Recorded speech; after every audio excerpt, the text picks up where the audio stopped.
Welcome, ladies and gentlemen, back to the Super Game Brothers podcast, a weekly family-friendly video game and board game podcast that Devin and I do together as two brothers, hence the name.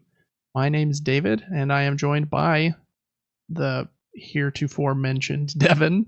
Devin, how are you doing on this Wednesday evening? I'm doing super duper excited to talk about games, upcoming games, and announcements. I'm thriving. Yeah, doing well. Good. Yeah, I love talking about games. There's too many, which is kind of a first world problem, and I guess a good problem to have. But even just prepping for the show today and all the madness that's gone on the last couple of weeks, I'm like, man, I've spent like 10 hours watching these conferences, and I still know very little about all of these games, and I'll probably only play like 1% of them. But such is life, I guess. That is true. How many games have been made? I mean, we've probably not even played 1% of games.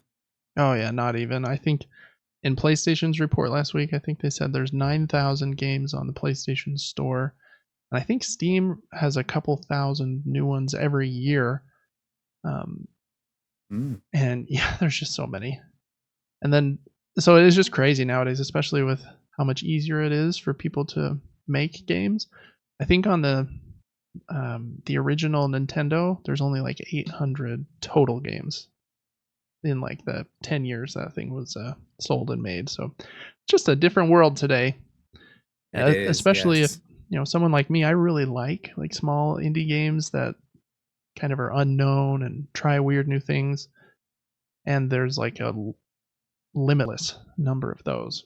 So if you're only playing like the biggest new Call of Duties, then I think you could be okay, right? Because then you just got a couple games a year you're playing. But if you like games more than that, which we do on this show, and like variety, then you're kind of you're eating well, but there's too much. It's like a buffet, and you're dying trying to eat everything you can.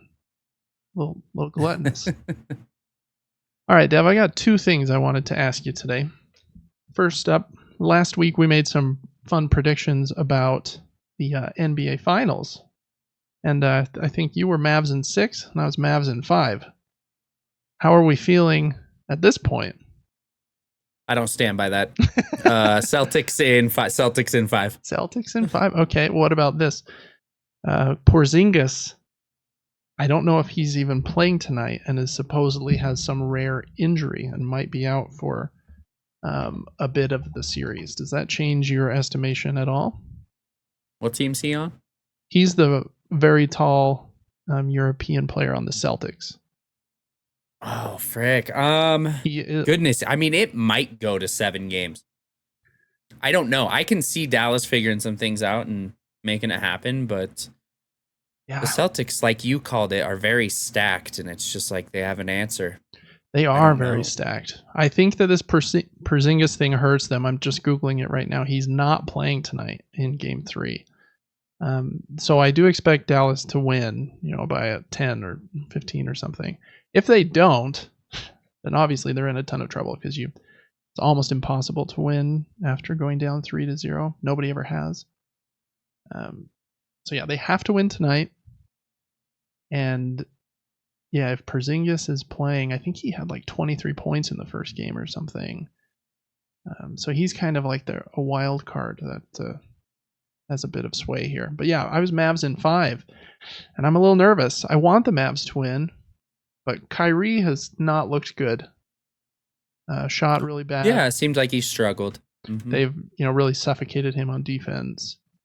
Luka still looks amazing, even though they're trying defensive stuff on him too. But yeah, he needs some help over there.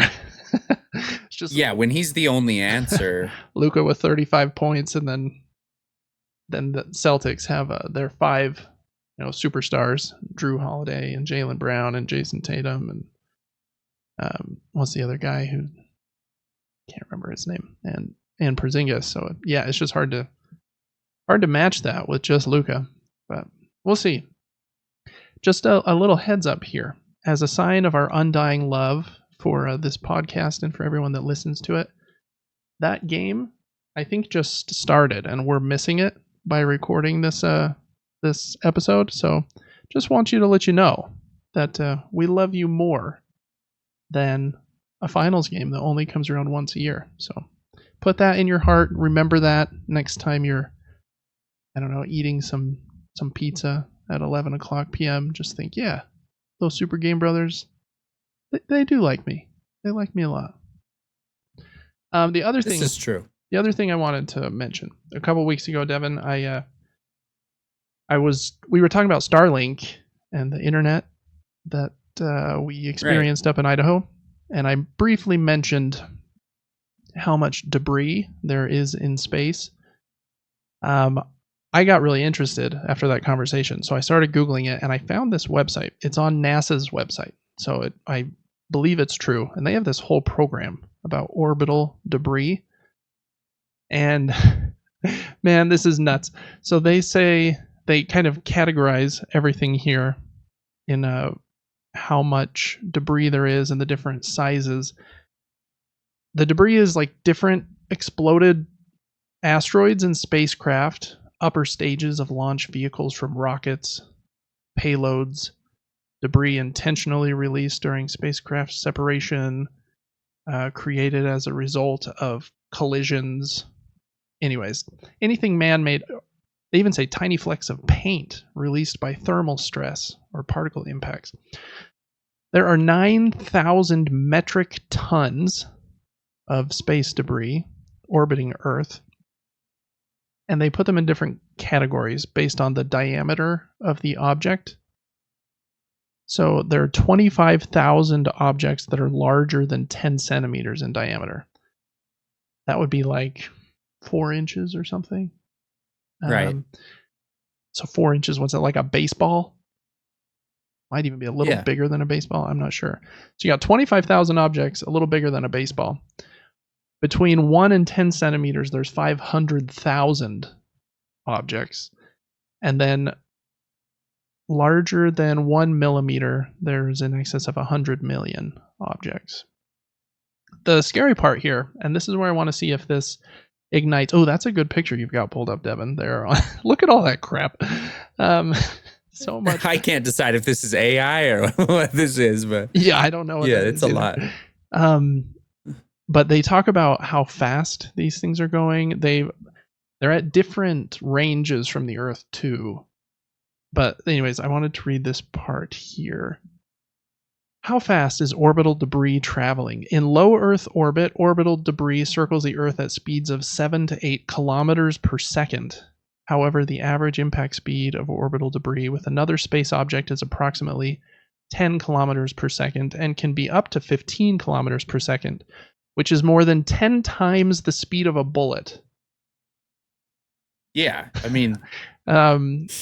Consequently, collisions with even a small piece of debris will involve considerable energy. Or in other words, if you get hit by one of these things that's 1 millimeter, it's going to like destroy you, right? So here's where it gets really scary. They continue and they say a whole bunch more about this stuff, about how long the debris will remain in orbit. Some of it does get to the atmosphere and burns up.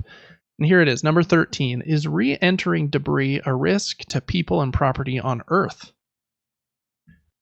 A significant amount of debris does not survive the severe heating that occurs during re-entry. That makes sense. A lot of it burns up. Components which do survive are most likely to fall into the oceans or other bodies of water or onto sparsely populated regions like the Canadian tundra, the Australian outback, or Siberia in the Russian Federation. During the past 50 years, an average of 1 cataloged piece of debris fell back to Earth each day. No serious injury or significant property damage caused by re-entering debris has been confirmed. So, Devin, is this a new fear of yours that you're going to be hit by something 1 millimeter in size, going 10 times the speed of a bullet, and it's just going to explode you and your entire house?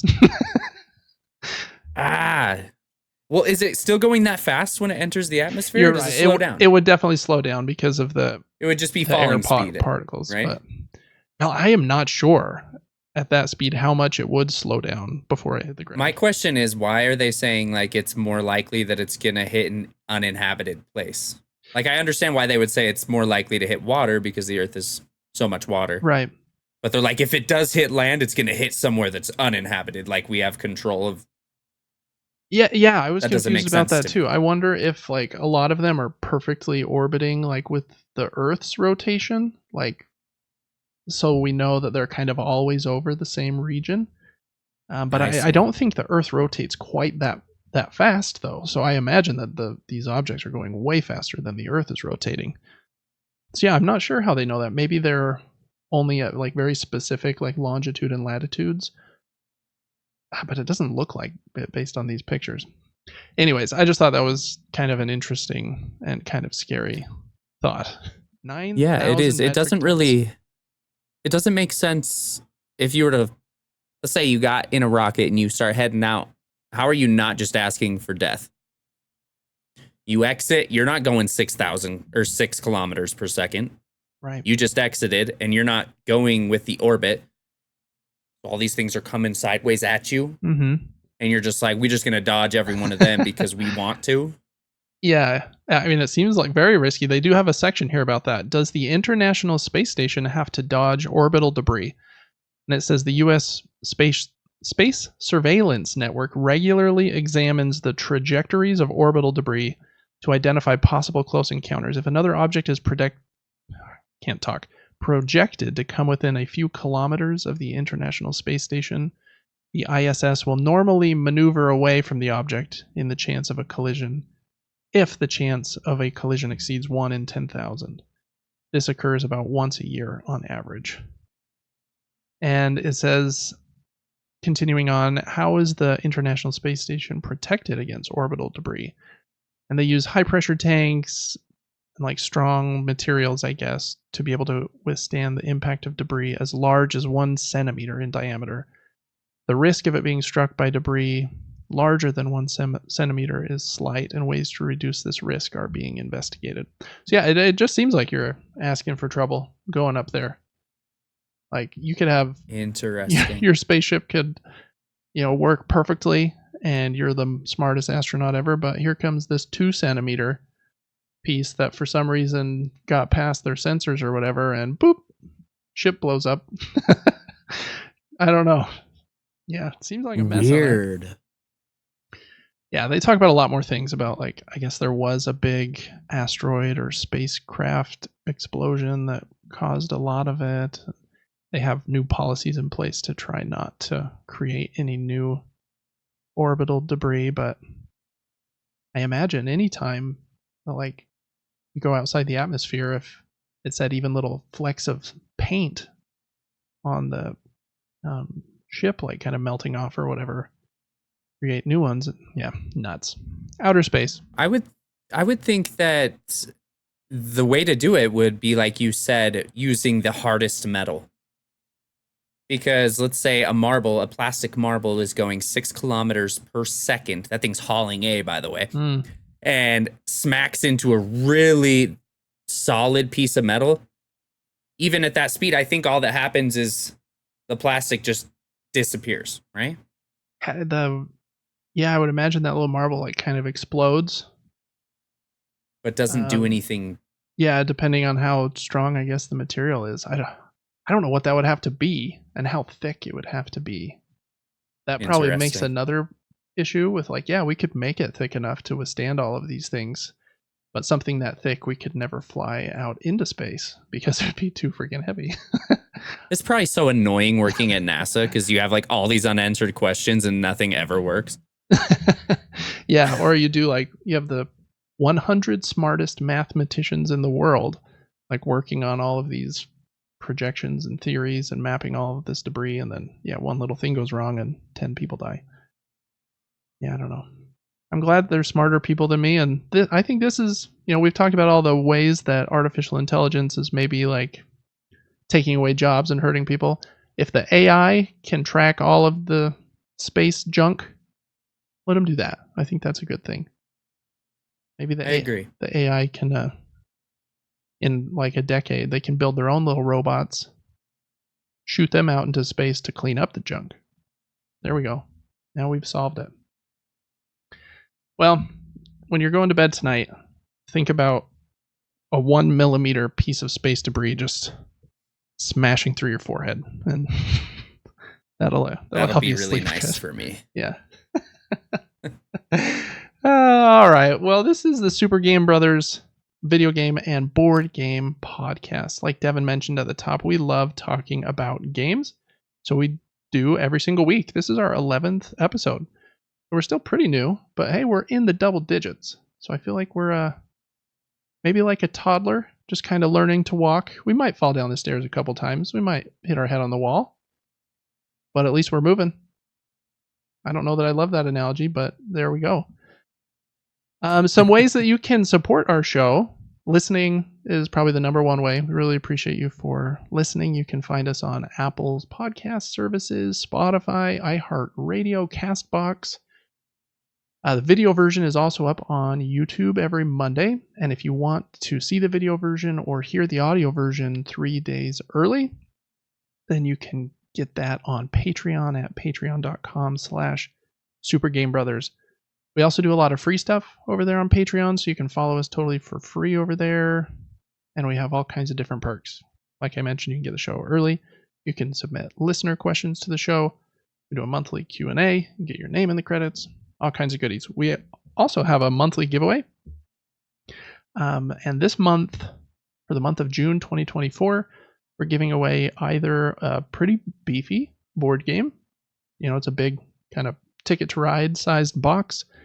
It's a game behind me on my shelf called Orichalcum, right there next to Heat.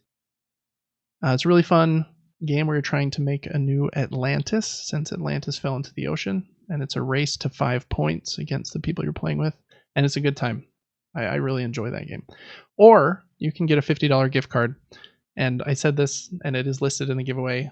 I think I said it last week too. We can only ship that board game in the United States just due to shipping. So if you're out of the country, we still love you. Even though we don't understand your currency conversions like we talked about last week or much else. Even though I did live in Europe for a couple of years, I still don't know very much about it. So yeah, if you're outside of America, we still love you, but we'll give you the gift card instead. So sign up for the giveaway before the end of June if you want a chance for winning. All right, well that I think is all of the housekeeping. This week is going to be a little crazy.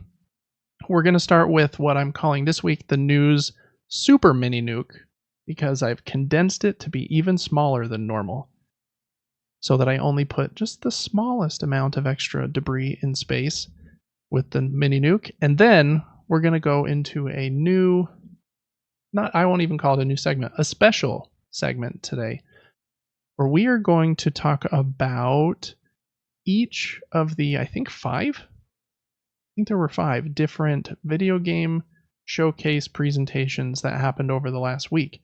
And I'm actually going to shrink me and Devin on the screen, and Devin's going to pull up those conferences and kind of scrub through the different moments.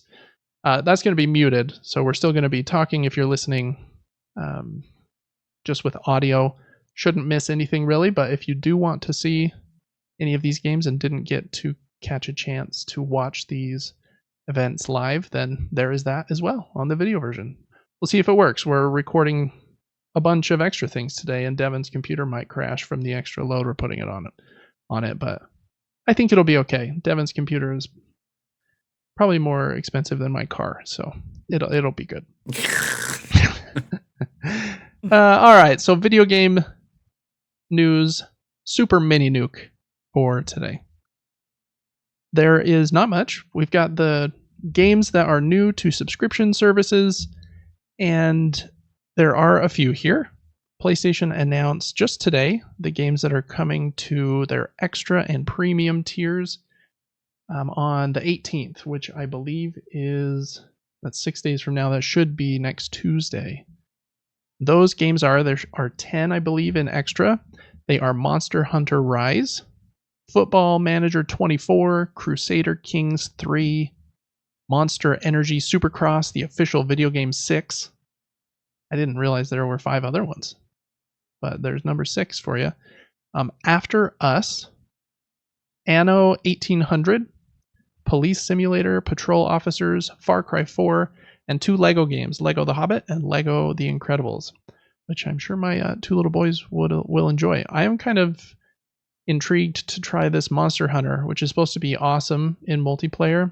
It was a Switch game initially, so like the graphics aren't like incredible or anything, but it's supposed to be a very good time. And I would like to try a game in that series, and I think I could only get through it with multiplayer and someone pulling me through. And then this Crusader Kings and the Anno 1800 game are both like civilization, like city builder games that look pretty cool. So I might try out a couple of those. Not 100% sure, but and Devin just played some Far Cry, I think, is a little spoiler for later. So Far Cry 4 being on there is supposed to be a good one as well. What's your pick out of those 10, Devin? I've wanted to dabble in Monster Hunter, and so that seems interesting. And you said it's multiplayer? Yep. Dang, we should play that. Yeah, we need to play that, and we need to play that other space game that you like so much. Oh, space game that I like so much. Which one? She like shoots bosses, and the bosses have cool music. Oh, Returnal. Yeah. Yes. Oh yeah, we definitely need to play Returnal. That game rules. Yeah, but cool. Some fun games there, I think. I think there's a little bit there for everybody. So if you have extra, make sure to play those. They are usually in the extra catalog for 6 months to a year, 2 years, but they can be pulled at some time. So if there's any of those games you want to try them out. There's a few on PlayStation Plus Premium. First one is Kayak VR Mirage for PlayStation VR 2. And then we've got kind of the retro games. There's 3 of them this month. We have Lego Star Wars 2, the original trilogy. It's the PlayStation Portable version. And then we have Ghost Hunter from PlayStation 2 and Daxter from PlayStation P. PlayStation Portable. And that's probably the one I'm most interested in. I really like Jak and Daxter. And this was kind of a side game just about Daxter on the PSP, and I didn't have a PSP, so I haven't played that one. So I'll definitely check that one out. There were also a few like kind of bonus games that Sony was giving out this month for extra and premium because it's their summer days of play something event. And I think a Tomb Raider game from PlayStation 2 was on there, and Sly Cooper from the PlayStation 2 was on there, and I think 5 extra PlayStation VR 2 games, of which I can't remember their names, but we talked about them last week.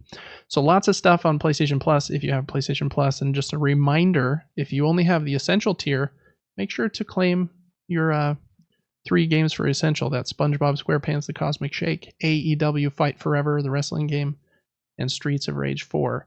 The Essential tier, those ones stay in your library forever, as long as you have a valid PlayStation Plus subscription. Extra and Premium kind of are rotating catalogs. So for those ones that you get to keep, in essence, forever, as long as you have PS Plus, make sure you add them to your library. Okay, next up, we have the Game Pass games for June. I do think they're going to announce kind of their second half of June portion soon, but they haven't to this point. So the 1, 2, 3, 4, 5, 6, 7, 8 games that they have listed here for June are Firework for PC, that was on the 4th, Rolling Hills for console, PC, and cloud on the 4th. And then these 2 were just kind of shadow dropped, kind of out of the blue, it seemed like. Octopath Traveler and Octopath Traveler 2 both came to Game Pass on June 6th. Those are very pretty pixel art JRPGs that kind of have retro kind of leanings, but they are new games, so they're like more pretty than a retro game would be, etc. Supposed to be good. I struggle with turn-based stuff, which we've talked about a bunch, so I'm very picky with it. So I haven't tried those yet. Depersonalization on June 12th for PC. I don't know how to say this one. Isonzo on the 13th. Also on the 13th, the Callisto Protocol, if you like Dead Space and horror games. This one's supposed to not be amazing, but I've heard some people had a good time with it. And then on the 18th, Still Wakes the Deep, which is kind of a walking simulator on an oil rig, if I'm remembering correctly. So check those out on Game Pass, and hopefully we will know what the games for the second half of the month are next week. Okay, and then last up, we have 2 games on the Epic Store. Make sure to claim these. These are free forever.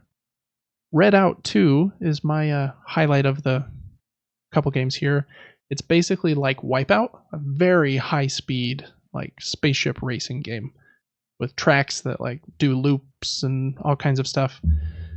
I think their shtick is it's supposed to be even faster than Wipeout. I think the speeds go up to like 900, whatever reference they're using, if kilometers or miles, I'm not sure, but it goes very fast. Pretty graphics, looks cool. I wonder if it'll play on my Ally. It might not, but we'll see. The other one is a Idle Champions of the Forgotten Realms game, which is a Dungeons and Dragons version of Idle Champions, which I think is a pretty popular kind of series of games that I haven't played. And then just a last reminder, make sure to claim your Prime gaming games. If you have Amazon Prime, we talked about them last week, so I'm not going to hit on them. Okay, a couple more things. The new video games from this last week. There's a vampire kind of base building survival crafting game called V Rising that came out on PC last month, and it just came out on PlayStation 5 this last week. Has a mighty 85 on OpenCritic. It's supposed to be pretty fun. I don't know much else about it, but I do like the cool vampire art. So check that one out. And then the other release this week was a surprise drop, so this is a little bit of a spoiler from the shows that we'll go over in a minute, but this one was leaked beforehand or announced beforehand, I'm not sure which. Alan Wake 2 had a DLC drop, I think the day of the Game Awards. It's called Night Springs, and it's 3 mini stories, I believe, with 3 different characters. One of the characters is the girl from Control, whose name I think might be Jessie. One of them was the character from their game Quantum Break, that famous actor that I think was in like the original X-Men movies, plays that character. And I'm not sure who the third one was, if it's a Alan Wake character that maybe I'm not aware of because I haven't played Alan Wake yet. But 3 little mini stories in that expansion. It's got a strong 83 on OpenCritic right now. So check those out. All right, and last up, we're going to talk really quickly about what we're playing and some board game news before we get into our showcase extravaganza. Devin, I'm going to let you start. You've been playing more games than me this week, so take it away. Ooh, just video games though, because that's all I do. Let's see. Y'all, did we talk about me finishing the Mass Effect? I don't think so. Legendary Edition last week? Well, that was fun. Yeah, I don't think we did. We finished all those games. Beautiful games. I didn't dive too deep into the lore and the stories. I know so many people are super passionate about all the characters and keeping them alive and where they came from and this and that, but we got a gist of what the series provided, and super fun games, to be honest. I guess there were 3 endings, and we accidentally chose one ending, which we did in a very brutal way. We don't have to talk about it on here. It was pretty intense. So we got to watch that ending, and then we decided to go on YouTube and watch 2 other endings to the game, which made no sense to me at all. But super fun games, highly recommend. You could get so lost in those games, you got hundreds of hours to play in Mass Effect. Which one did you like the best out of the 3? Just curious. Oh, number 3. It's not even close. Okay. It was newer. It felt better. The upgrade system was fun. You didn't have a stamina bar. You could just run. They actually let you like mantle and vault things.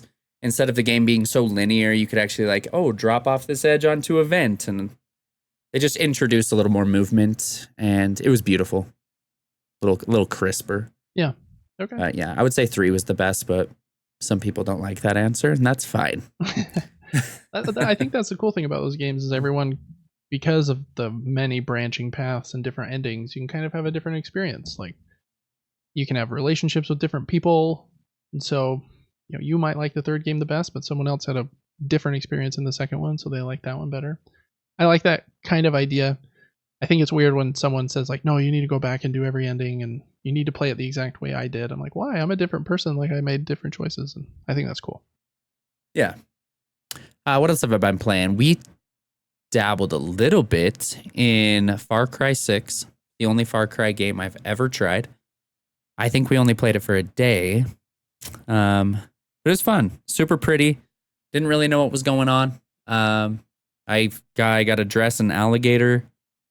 There was a dog. We had like multiple pets in the game.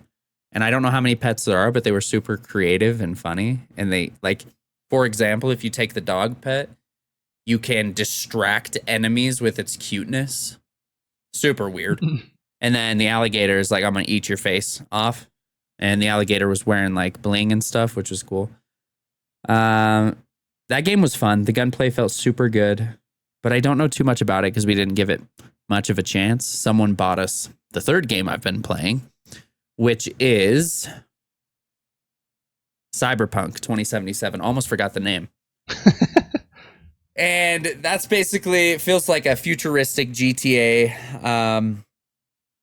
Beautiful game, good graphics, very intense, but the game is extremely dirty. Very, very sensual game. A lot of cussing. We had to turn on some filters for this game. It's been very fun though. I've kind of mastered getting headshots in that game, and it's kind of similar to other games where you can play it how you want, like you were saying. I made a build that's all focused on pistols and movement, so I can crouch, but also move super quick while I'm crouched.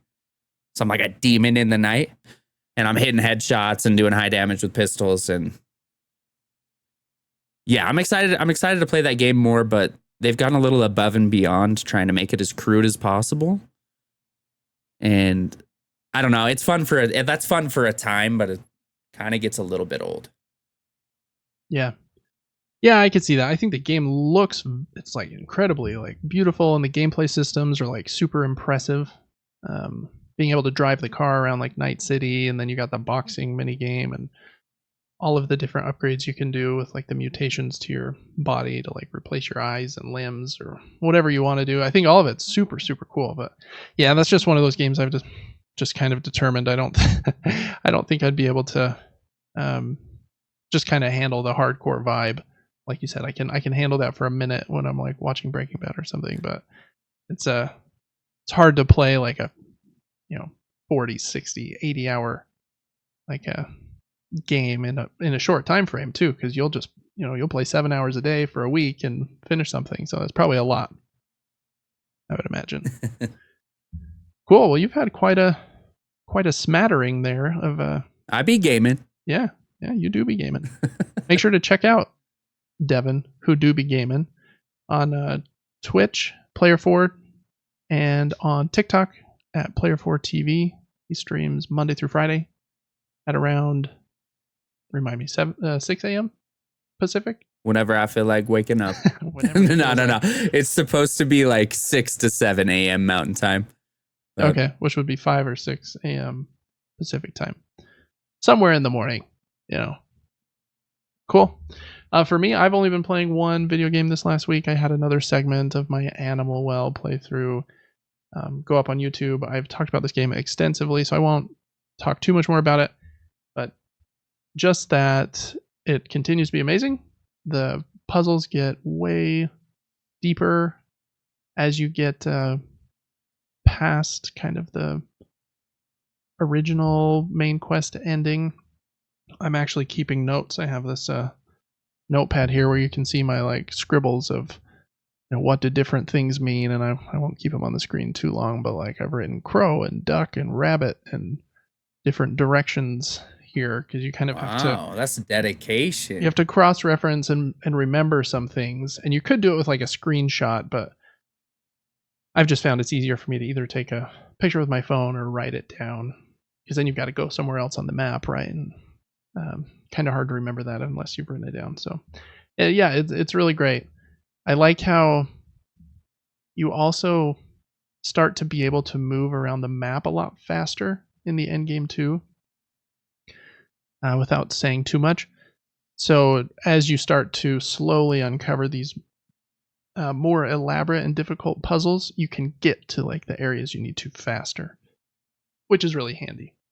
Animal Well's great. If you love puzzle games, I think it's a must play as a puzzle game. A lot of people have been calling it a Metroidvania, and I can see why, right? You get items, and those items help you to unlock new areas of the map, and it has like a big scrolling map like a Hollow Knight or something does, even though the map's quite a bit smaller than something like that. I wouldn't go in with that Metroidvania expectation. It's basically a no combat puzzle game where you control a character, and there is kind of a Metroidvania map system. But don't go in thinking you're going to be slashing and blocking and dodging.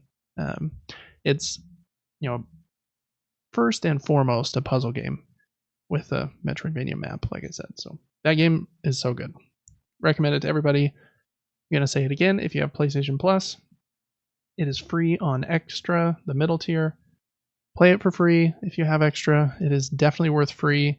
It's definitely worth the $25 it costs if you're buying it not for free. And it might even be on sale sometime soon. And then it's definitely worth that price too. I hope they raise the price during the sale. It should be $35 during the sale, and it's still worth that amount. So buy it. The other thing I've been playing, I have one board game I played this week. It's also one I've talked about a lot recently. Just a little tangent here. I do have a delivery of board games coming. It depends on a couple of things.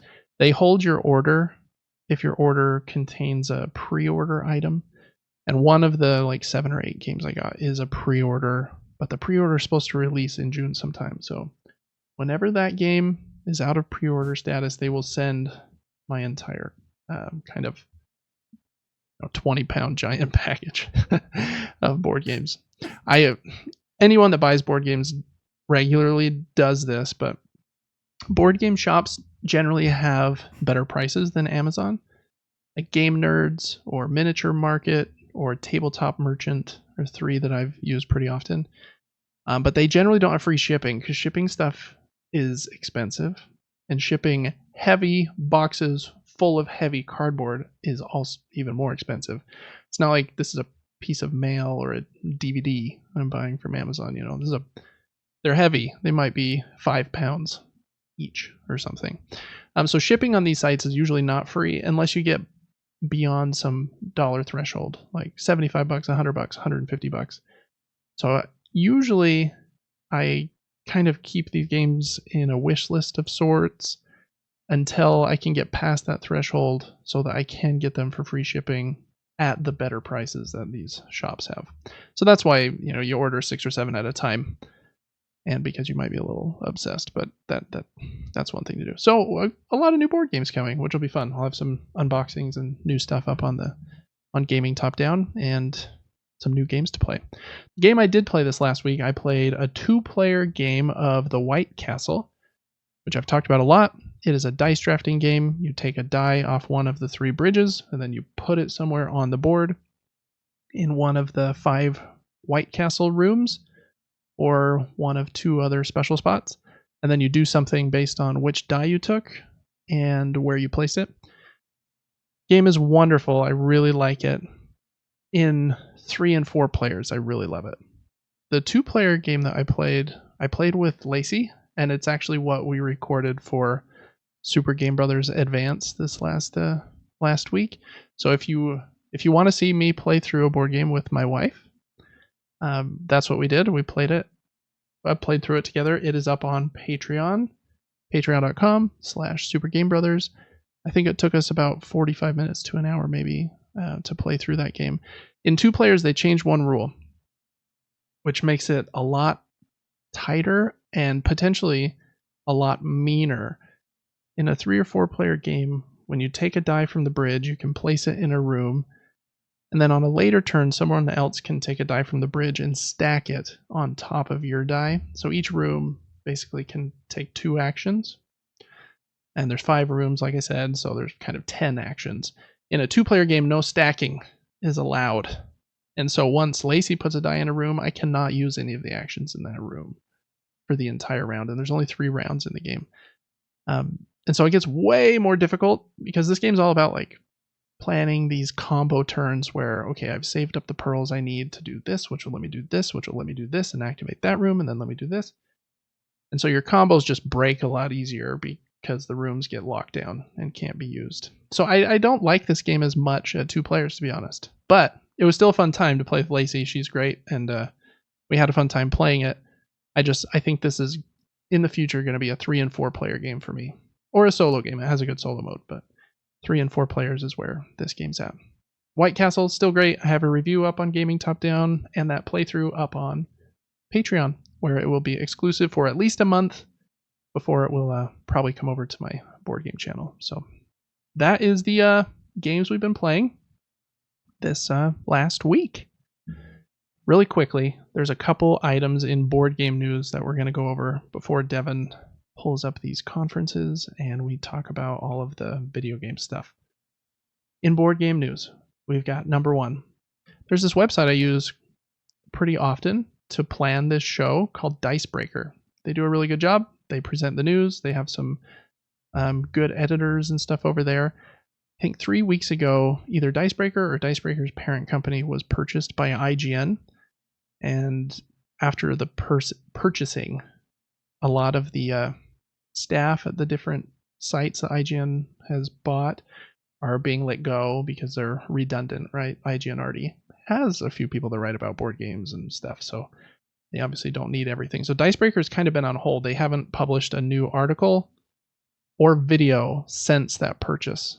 And I think just this last week, a couple of the main editors over there said that they had been let go, and the main video creator. So at least 3 of the 5, I believe, people that ran that site are gone. So that's kind of a bummer. I really like that site, like I said, and I don't like, the big guy, the monopoly, kind of the gorilla in the room, just kind of gobbling everything up. But I guess good for the people that made all the money selling Dicebreaker and whatever else they sold to IGN, but stinks for the people in the trenches doing the work who probably didn't make any money from that acquisition and then were let go. So that's always a bummer. So I wanted to call that out as kind of a bummer. Number 2, Unfathomable, is a pretty popular board game from a few years ago. You play as like crew on this ship, and there are big scary creatures in the ocean trying to, I think, break the ship and hurt you as the members of the ship. And so you this is a board game that says it's competitive and cooperative, which is a genre of board game I have not gotten really into. I'm very picky with cooperative games, and I haven't really tried many that try to be both. So in this game, you're trying to win and get the most points. So it is competitive. You're trying to beat your opponent or the other people playing.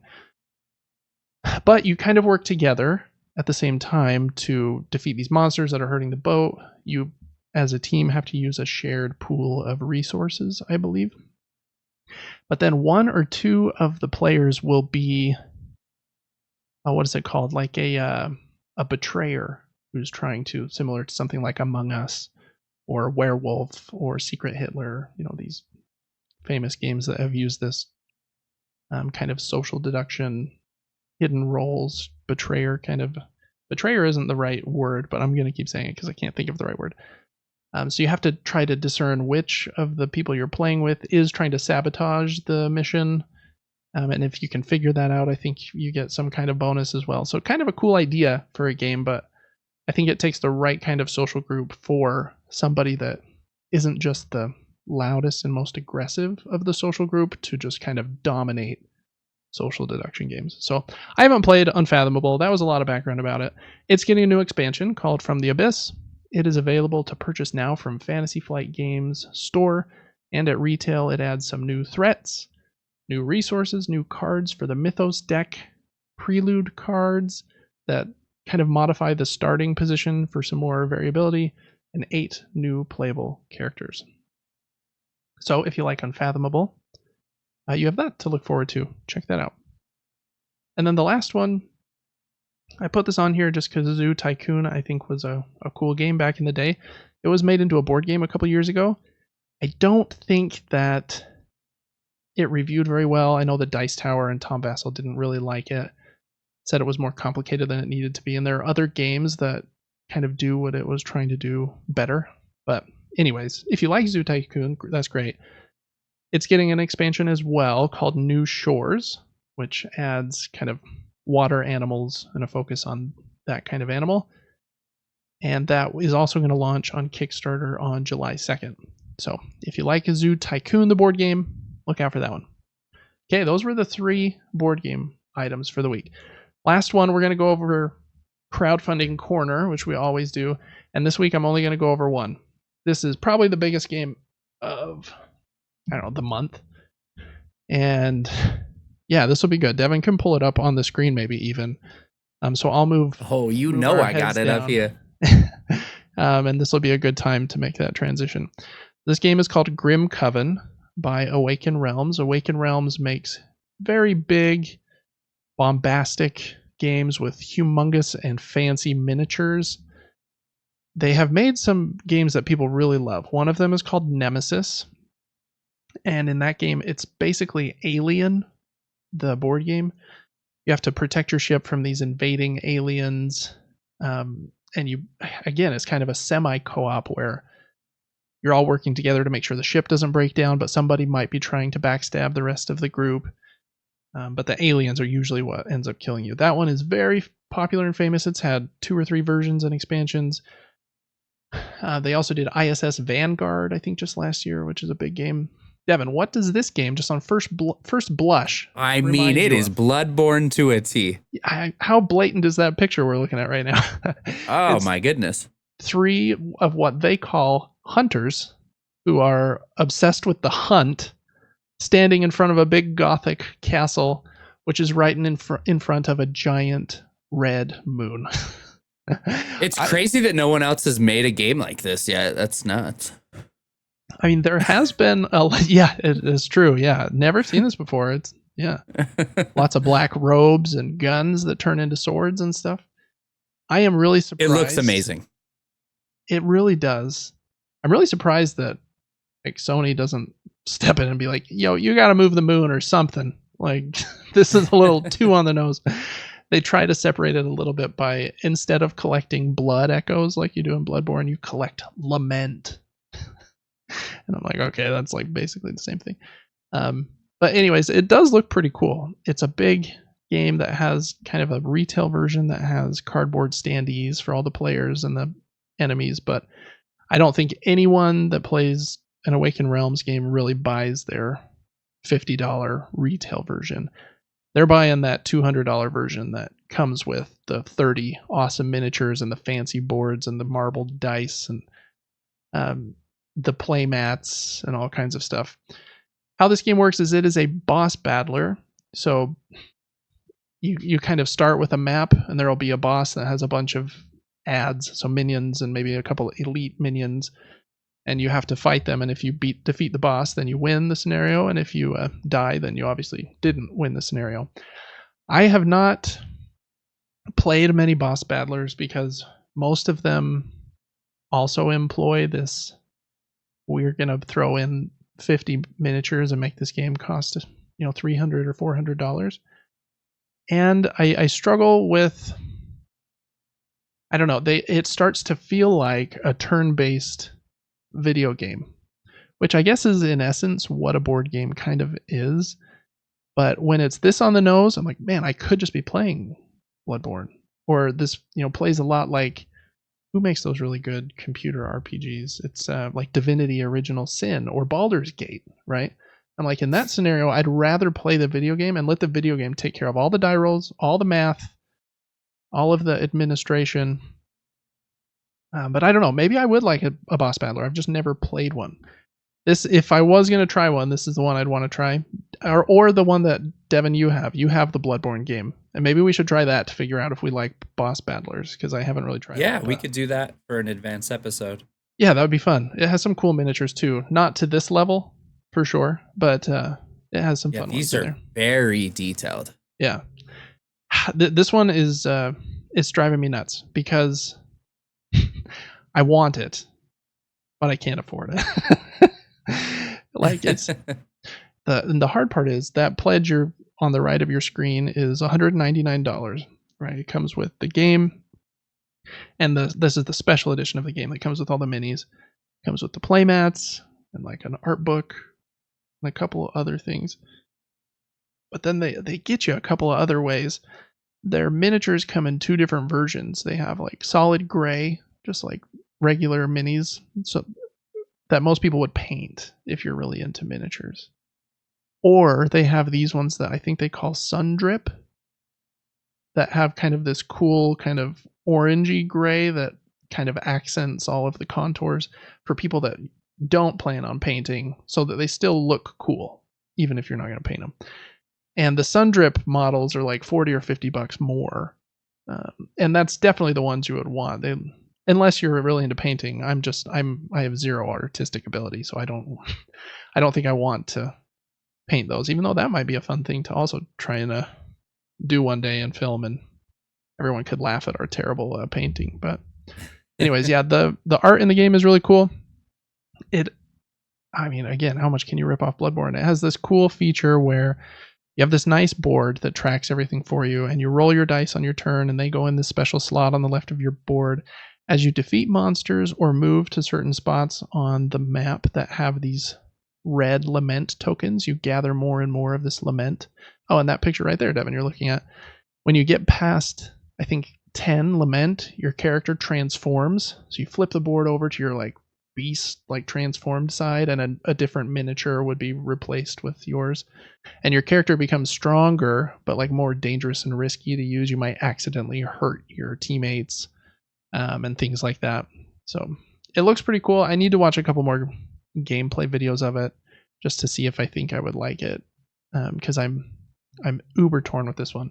I actually have it backed at this point. I have a pledge, but how Kickstarter and GameFound work is you, during like the month that the campaign's running, you can say, yeah, I'll pledge, but they don't pull your money or anything until the campaign ends. So you kind of have a little while where you can adjust your pledge, add new things on, or cancel your pledge or whatever.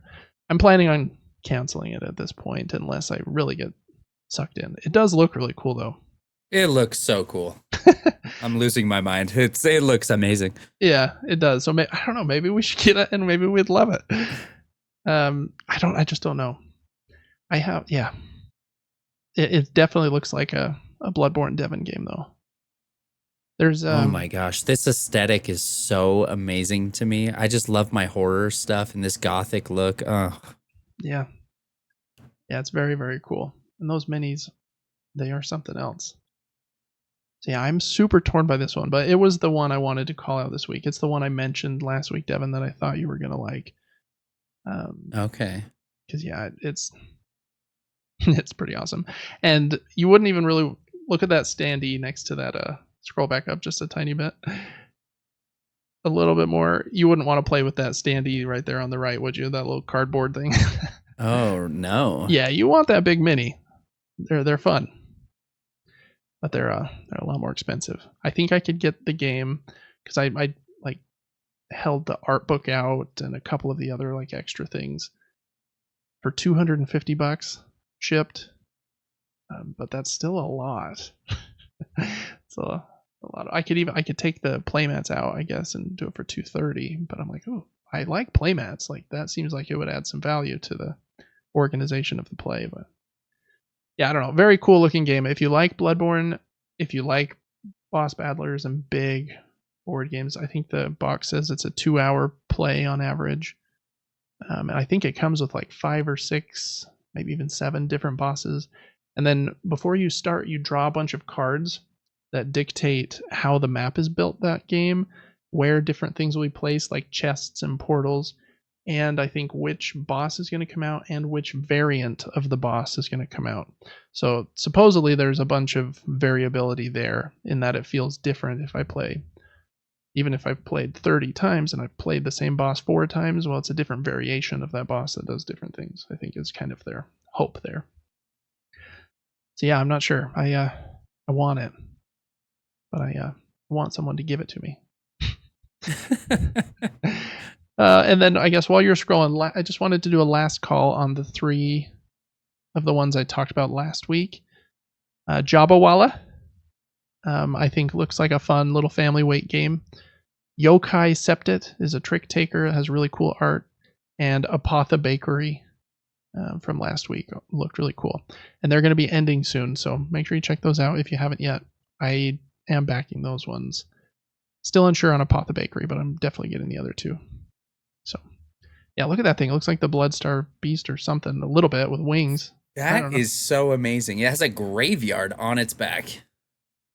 Oh, it does, yeah. Wow.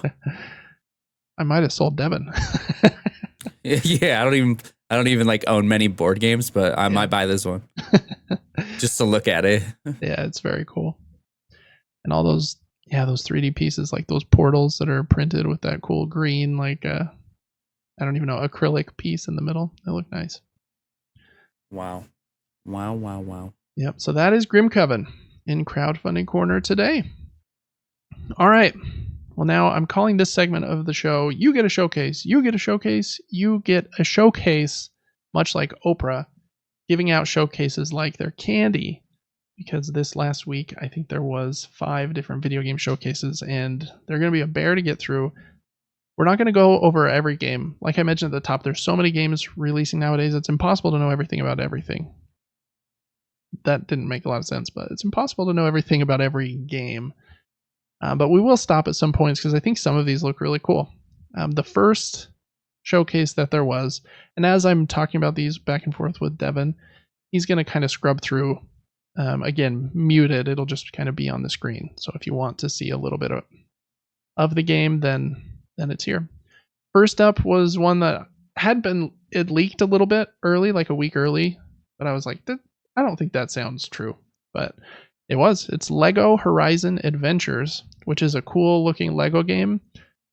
Finally, a Lego game that like looks really beautiful. Like the graphics look great, in my opinion. And it's based on Horizon and Horizon Zero Dawn, I believe, the first one. And the interesting thing about this game is it is coming to PlayStation, PC, and Switch. I couldn't think of another time that Sony put a game on the Switch. And so it made me think that this maybe wasn't Sony's decision. They probably went to Lego, and Lego was like, yeah, we'll make your game as long as you let us put it like a few other places that will sell more copies. And I think Lego games probably do sell very well on the Switch. You know, they're generally aimed more at kids. But I think it looks really fun. I've had a really good time playing a few Lego games, and the really colorful Horizon world, I think, translates pretty well to a Lego game. This couch and online co-op comes out this holiday. Yeah, that was the first one. Lego Horizon Adventures. How do you think that looks, Devin? Kind of amazing, to be honest, even though I didn't love Horizon. I need to give it another try. Yeah, I've had up and downs with Horizon as well. Sometimes I feel like the game is... I struggle with all open world games sometimes, where I feel like I want this to be a little tighter. It's a little too big. You're trying to do too much sometimes. But I think that's a selling point for a lot of people, so they want to stretch it. They want to make it bigger. Sometimes I just want a tighter experience, but yeah, it looks pretty cool. Next up was a game called No More Room in Hell 2. It has permadeath. It's an 8-player zombie survival game coming out around Halloween. Yeah, it looked a little creepy, but I don't know. I didn't get much else out of the bit here. Probably not a game for me, but the permadeath like kind of twist to it is kind of interesting. I wonder how similar or different it plays to something like Left 4 Dead, because Left 4 Dead was my jam. That was way fun. Oh, yes, 100%. I'll probably try this. I don't know. I'll check the reviews first, obviously, but... Yeah. Next up was, I think, a fun one. In Hogwarts Legacy, there was mysteriously something missing. Devin, do you know what was missing from Hogwarts Legacy? As a trick question here. Yeah, you got it on your screen. Voldemort. No, Quidditch. Quidditch was missing.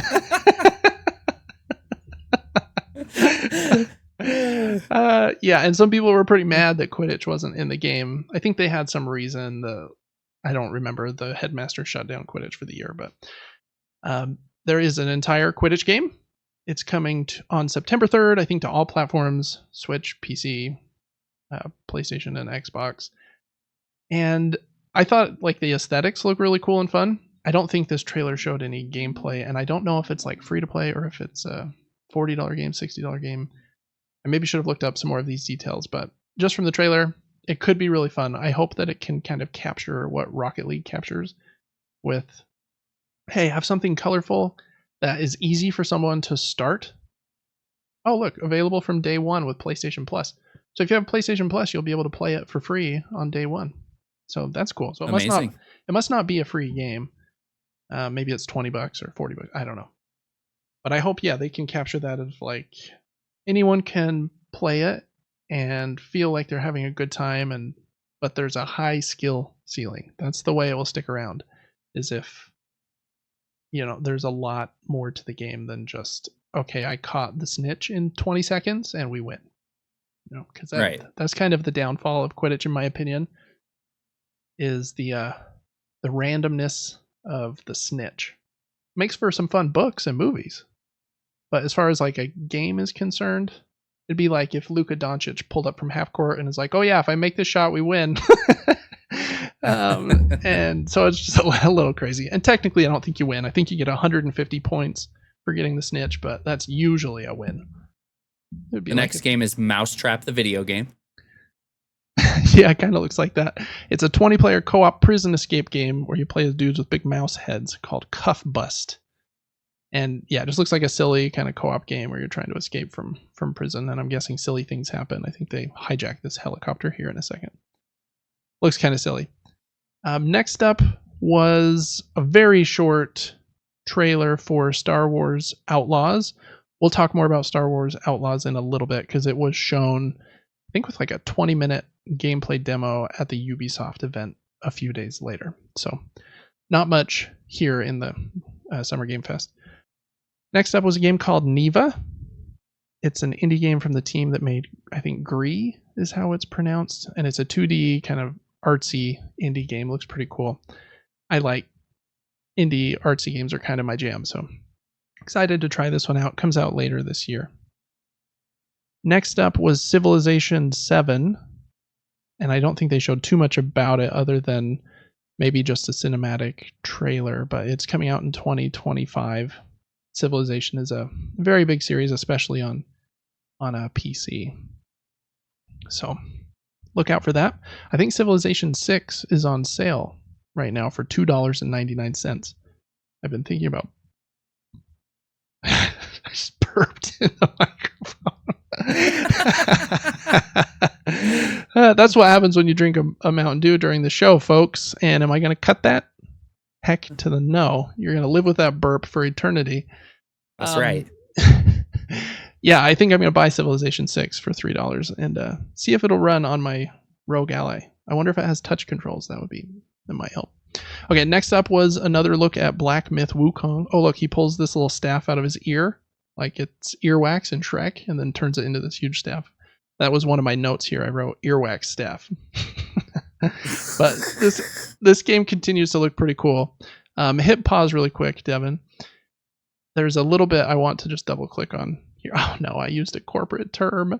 Double click on just from my work meetings today. Another thing I want to talk about really quick. After the showcase, they announced that this game is coming to PC and PS5, but that it will not be coming to Xbox on August 20th. The reason they gave is, quote, "We apologize for the delay and aim to minimize the wait for Xbox users. We will announce the release date as soon as it meets our quality standards," end quote. And this seems like it's another game where the Series S is kind of holding the game back from being made. They don't want to release it because they're nervous it's not going to be super smooth. So yeah, just another example of the Series S kind of putting a few development teams in a weird scenario.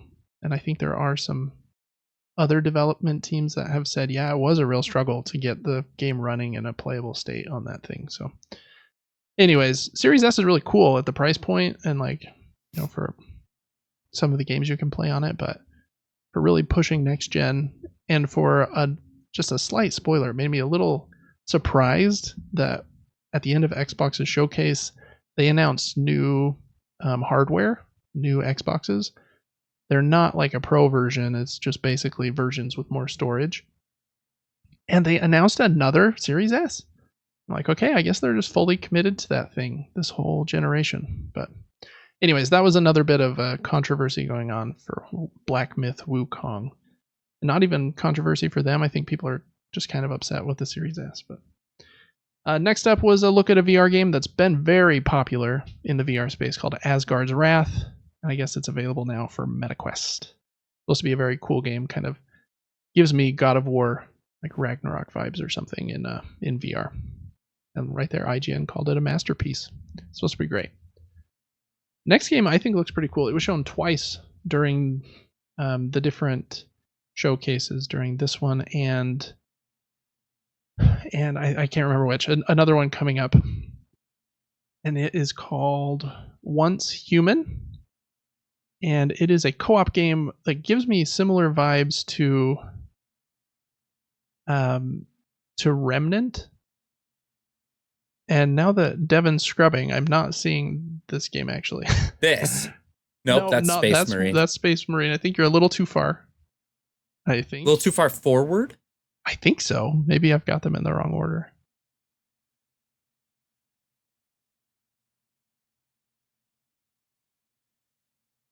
If you push right on the keyboard, I think that'll jump 5 seconds. Oh, amazing. What a hack. Okay, Asgard's Wrath, we just talked about. Yeah, this one. I think this is it.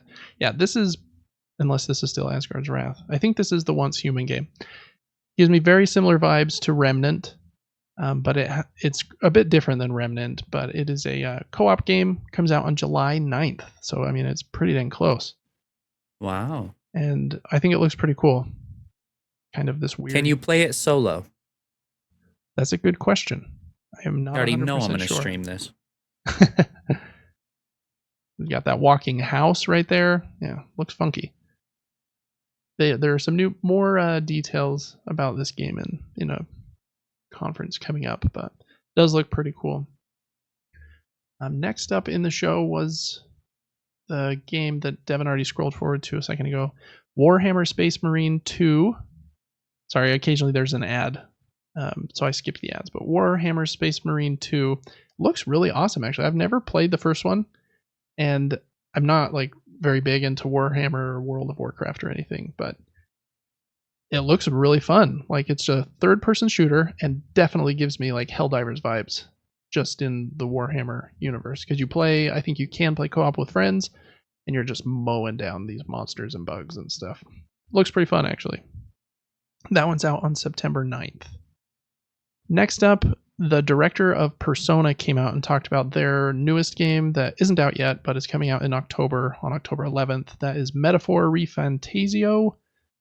Not sure if I'm pronouncing the Refantasio word right, but they talked about it for a minute and then mentioned that they were going to have a showcase, I think, the next day. And they did, and it was like 20-25 minutes of the game shown. People are really high on this game. I think especially people that love JRPGs and love Persona are really excited for this one. I think one of the articles I read said this game's going to make the wait for Persona 6 like much more bearable because it looks awesome. And I think it's made by like almost the same team. So if you like Persona, I think this is one that you'll like. So look out for those videos on that one. Next up was Batman Arkham Shadow for MetaQuest. It is out in fall of this year, and I think it was just for MetaQuest 3, I believe. Yeah, it was a kind of interesting looking one. I don't know.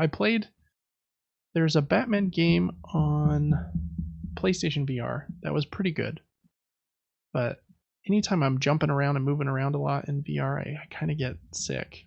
But I don't know. I'm kind of an old man, and maybe if I played some more, I'd get used to that and get over it. I do think having a nicer headset than the original PlayStation VR would help with that too. Are games that are coming to VR solely on VR? Is that the route they're taking? If they make a game for VR, is it? Usually, yeah, because it requires quite a bit of different, like development and focus, because then you're really focused on like, okay, this needs to run at, I think VR games generally run at 120 frames per second or higher, so that you don't get sick, because if it runs lower than that, it'll cause you to get motion sickness. And then you have to focus on, okay, we got to put you at the height of the person, figure out what we want to do with their limbs, and the gameplay is just so different. It's hard to have a game that does both really well.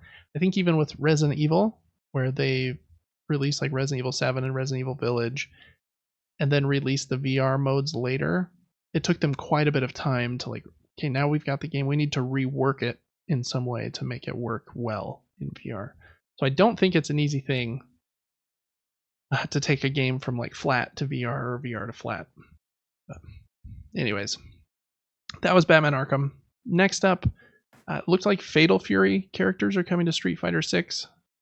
Just kind of a short little teaser of that. I'm not a big fighting game person, but Street Fighter does look fun and colorful. Next up was one called Tears of Metal.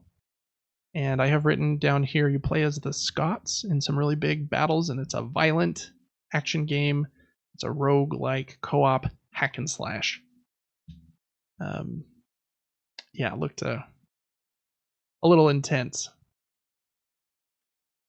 I'm still stuck on Street Fighter. They won't stop. Yeah, Street Fighter is everywhere. And this one that you're looking at is Delta Force Hawk Ops, which is a free-to-play multiplayer shooter. I couldn't tell if it's PvP or PvE, but they do have a Black Hawk Down mission, and they're having a beta in July.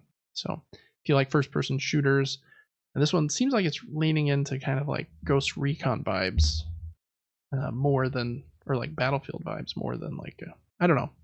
I'm not a first-person shooter guru, but that's the feeling I got.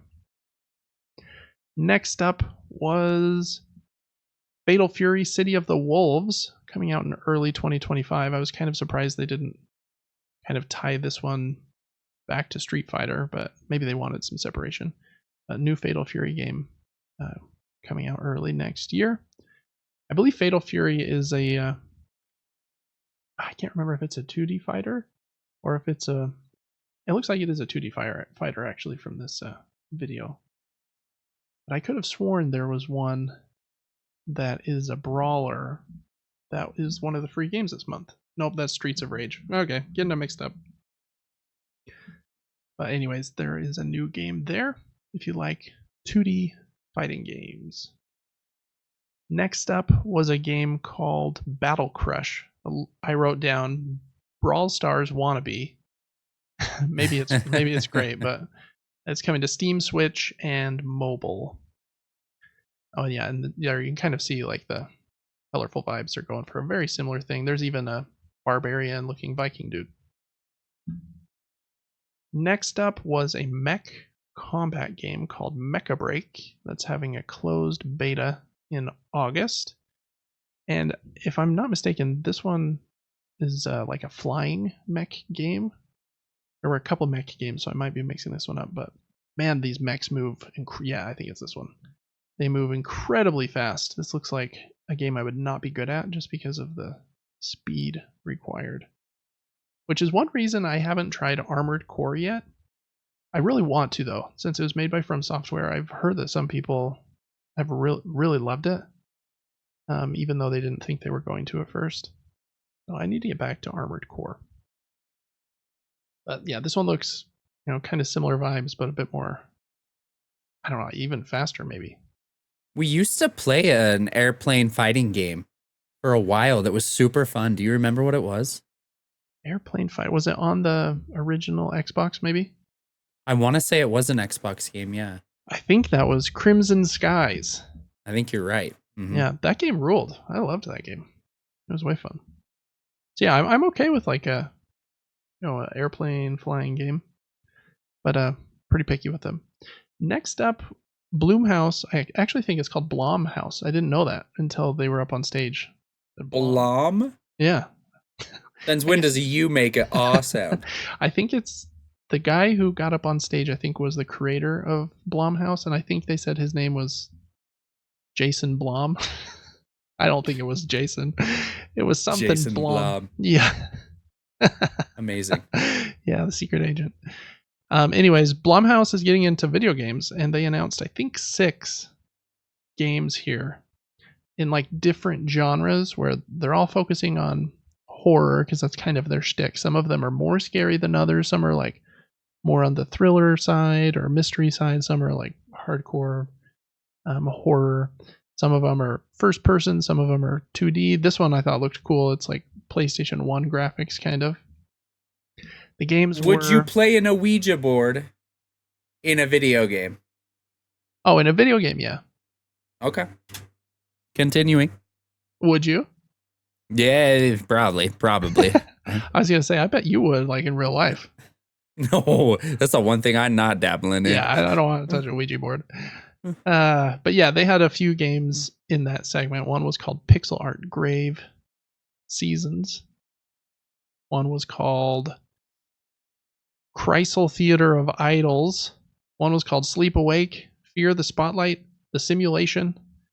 And then they did announce that their Five Nights at Freddy's movie sequel is coming along. So they kind of had a sizzle reel there of those things. I think that's kind of cool. A horror like focused place doing some cool stuff. Yeah, I'm down. Next up was Power Rangers Rita's Rewind. It's a game similar to that Ninja Turtles game that came out like 2 years ago.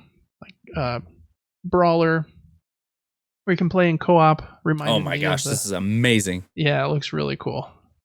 Reminded me of the Ninja Turtle, or not Ninja Turtles, of the Power Rangers games we played as a little kid, even though the graphics on this one are probably way better, but that's how I remember those games, was looking like that. Mm-hmm.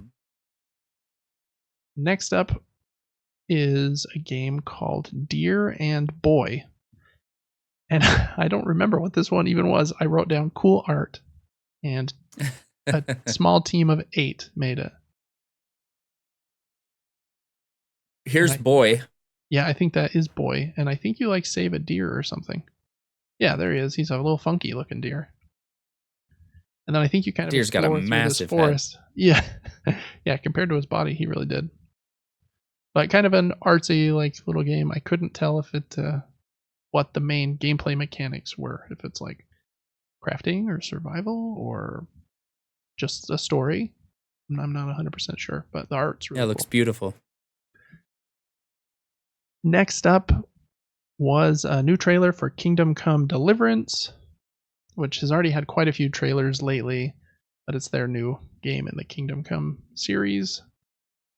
Kind of about historically accurate medieval times, I believe. It's kind of their shtick.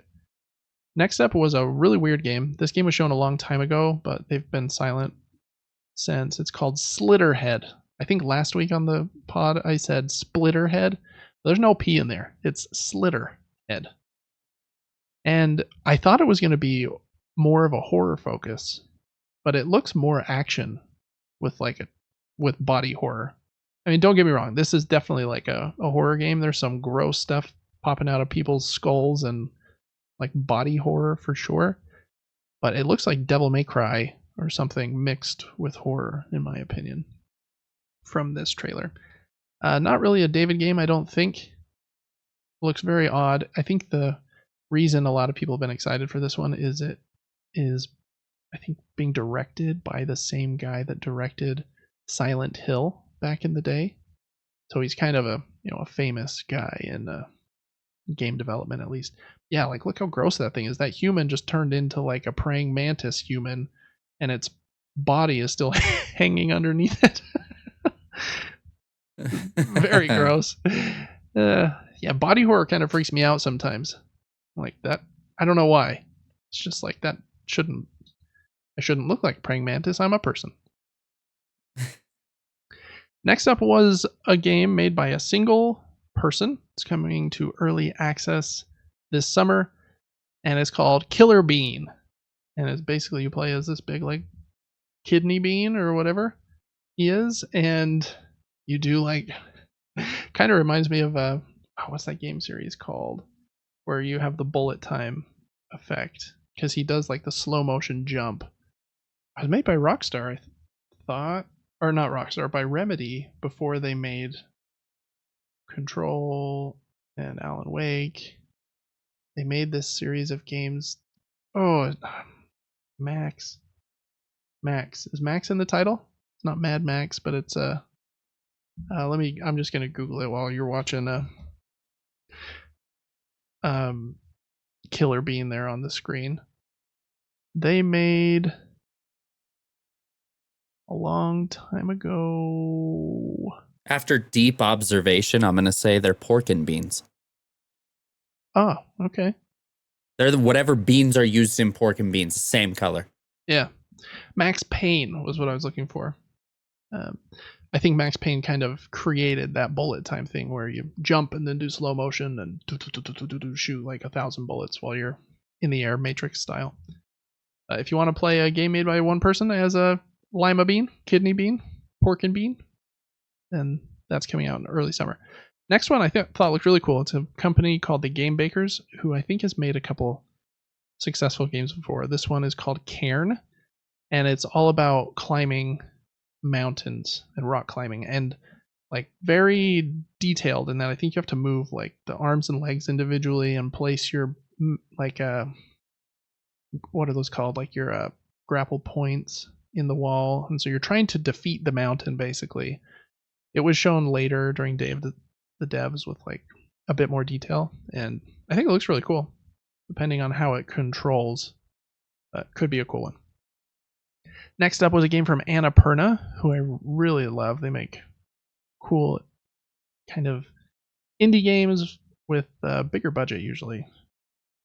This one was called Wanderstop. It comes out this year on PlayStation and Steam, and this one's made by the same company that made, or the same developers that made the Stanley Parable, which is a very well-loved kind of puzzle game with not even puzzle game, kind of a walking simulator game where you're reading notes on computers and stuff that supposedly has a really big twist. I haven't played the Stanley Parable, but even at the end of this trailer, Jeff Keighley said, that one looks really great. I'm really excited to see what the twist is in this one. So it seems like there's something. This girl mentions that she's running this shop, I think making coffee and stuff, to try and not think about her time as a fighter protecting the city, and then she kind of like has like a little PTSD like attack there on the bench at the end. So something's going on. It looks pretty cool. Next up was a game called Unknown 9 Awakening. Kind of a weird name. This one I wrote down as Uncharted in India, because it kind of looks like that to me. There's like a little bit of a supernatural element, but it looks like these big kind of rooms and caves that you're exploring, and a bad guy with guns and stuff. Looks like it could be, pretty fun. It's made by, it's coming out in fall of this year, console and PC. The only thing I didn't love about this game, I didn't think the facial animations looked that great. Some of the faces I thought looked a little janky, but they have a little time. Hopefully they can clean that up, because it looks like it could be pretty fun. Next up was a really weird one to stick in the middle. It said, like, come and check out Monster Hunter Stories, which I'm not even sure what that is. If it's like a mobile version game of Monster Hunter. And we're having a Capcom sale. They just showed some stuff that's on sale from Capcom. Next up was a steampunk kind of fantasy looking Souls-like game called Enotria, the Last Song, coming to console and PC. And it had a cool vibe with all these people wearing masks. I think this guy comes into this big room and defeats this boss and takes his mask from him. It's, again, just a cinematic, so can't get too excited until you see gameplay, but the vibe's kind of cool. Kind of reminds me of Lies of P a little bit. In that, kind of puppet mask robot kind of vibe. So hopefully it can be as good as Lies of P, because that one was excelente. Next up was one called The First Descendant, which I think is a free-to-play action game. It's a looter shooter, so like Borderlands style, where you're getting new loot, co-op. And it looked to me like, this is what I wrote down, Stellar Blade meets Metal Gear / Final Fantasy 15. That's kind of the vibes I got from this one. Some weird. Well put. Yeah, I mean, the graphics look very pretty in like the cinematic cutscenes, at least. I don't think they showed really any gameplay in this trailer, though. Yeah, very Metal Gear as well, with like weird costumes and stuff. I don't know, very Japanese, I guess. That one comes out on July 2nd, so it's almost here already. Some people probably already knew about this one, but I was not one of them. I had never heard of it. Next up, I thought was a really cool thing. The company that made Among Us, I think it's primarily these two people. They might have had a slightly bigger team. They're a little team called Inner Sloth, and they've obviously made so much stinking money, even though their game only cost $5. I can't even imagine how much they've made because that thing sold like crazy. They announced that they are starting a small indie game publisher called Outer Sloth, where they will help fund other indie games that are struggling to find funding. The quote that they gave was, "We're hoping to help other indie teams get, quote, good deals like the ones we were looking for when we needed money." So hopefully that is true. And they announced, I think, 6 or 7 games here as their first games that they're funding. And some of them look kind of fun and silly. You got Mars' First Logistics, Battlesuit Aces, Mossfield Archives, One Button Bosses, Rogue Eclipse, and Project Dosa. And yeah, they just very much look like quirky, unique indie games for sure. A couple of them I thought looked really cool though. So hopefully those Outer Sloth games will be good. And I'm always rooting for the small team, even though now they're incredibly wealthy. I do hope that they continue to share the love, it looks like, a little bit. That Project Dosa one, I think, looks really cool. You have that weird little robot mech that you're kind of riding around in this very colorful little island town, swinging on zip lines. Yeah, looks pretty cool. They also said that they didn't say actually. They showed a little sneak peek of the Among Us TV show. I don't think it had any like words in it. It was just like some example footage, but it looks kind of funny and silly. And at the end, it listed all of the actors that are doing the voices. Man, some big names.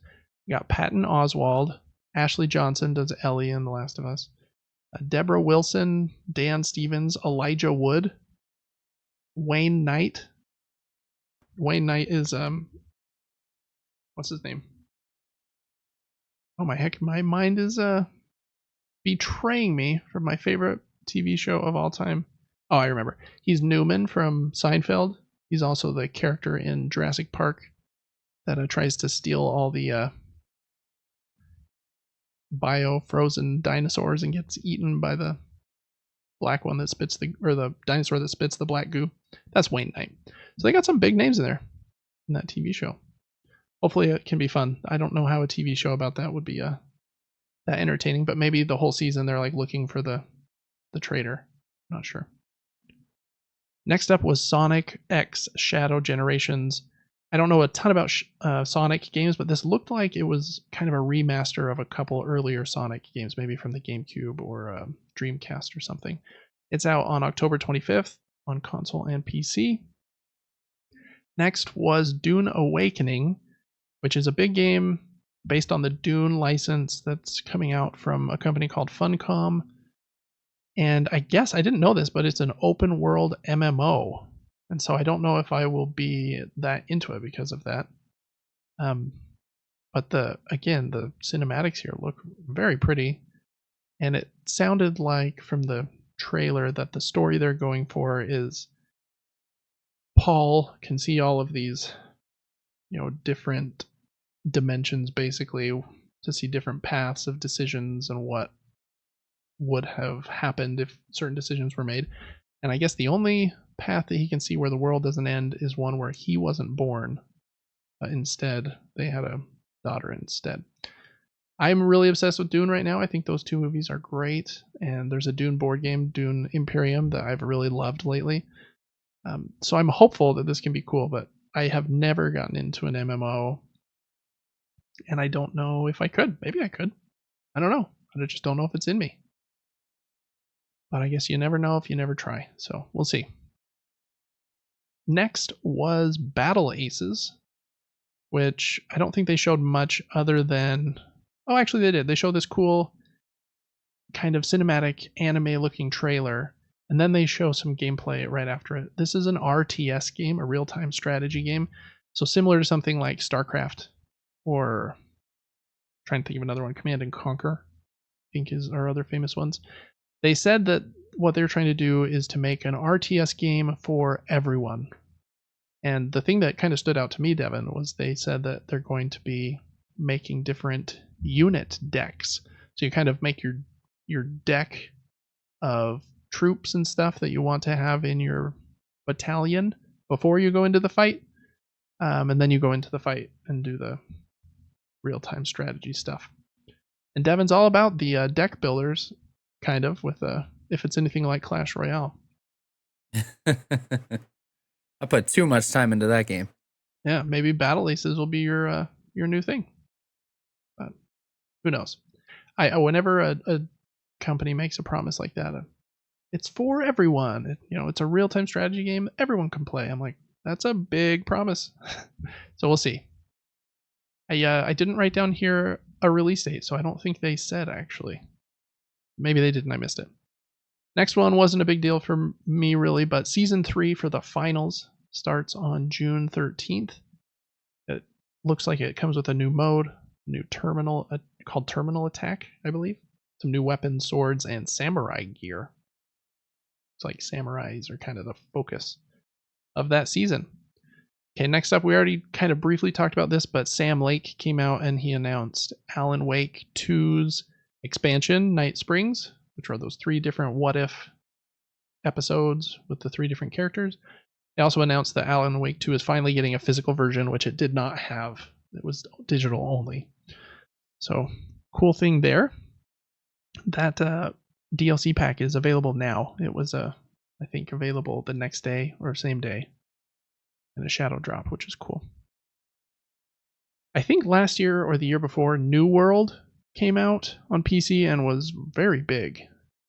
I don't know much about it because I don't play a lot of PC only games necessarily, unless they're small indie games.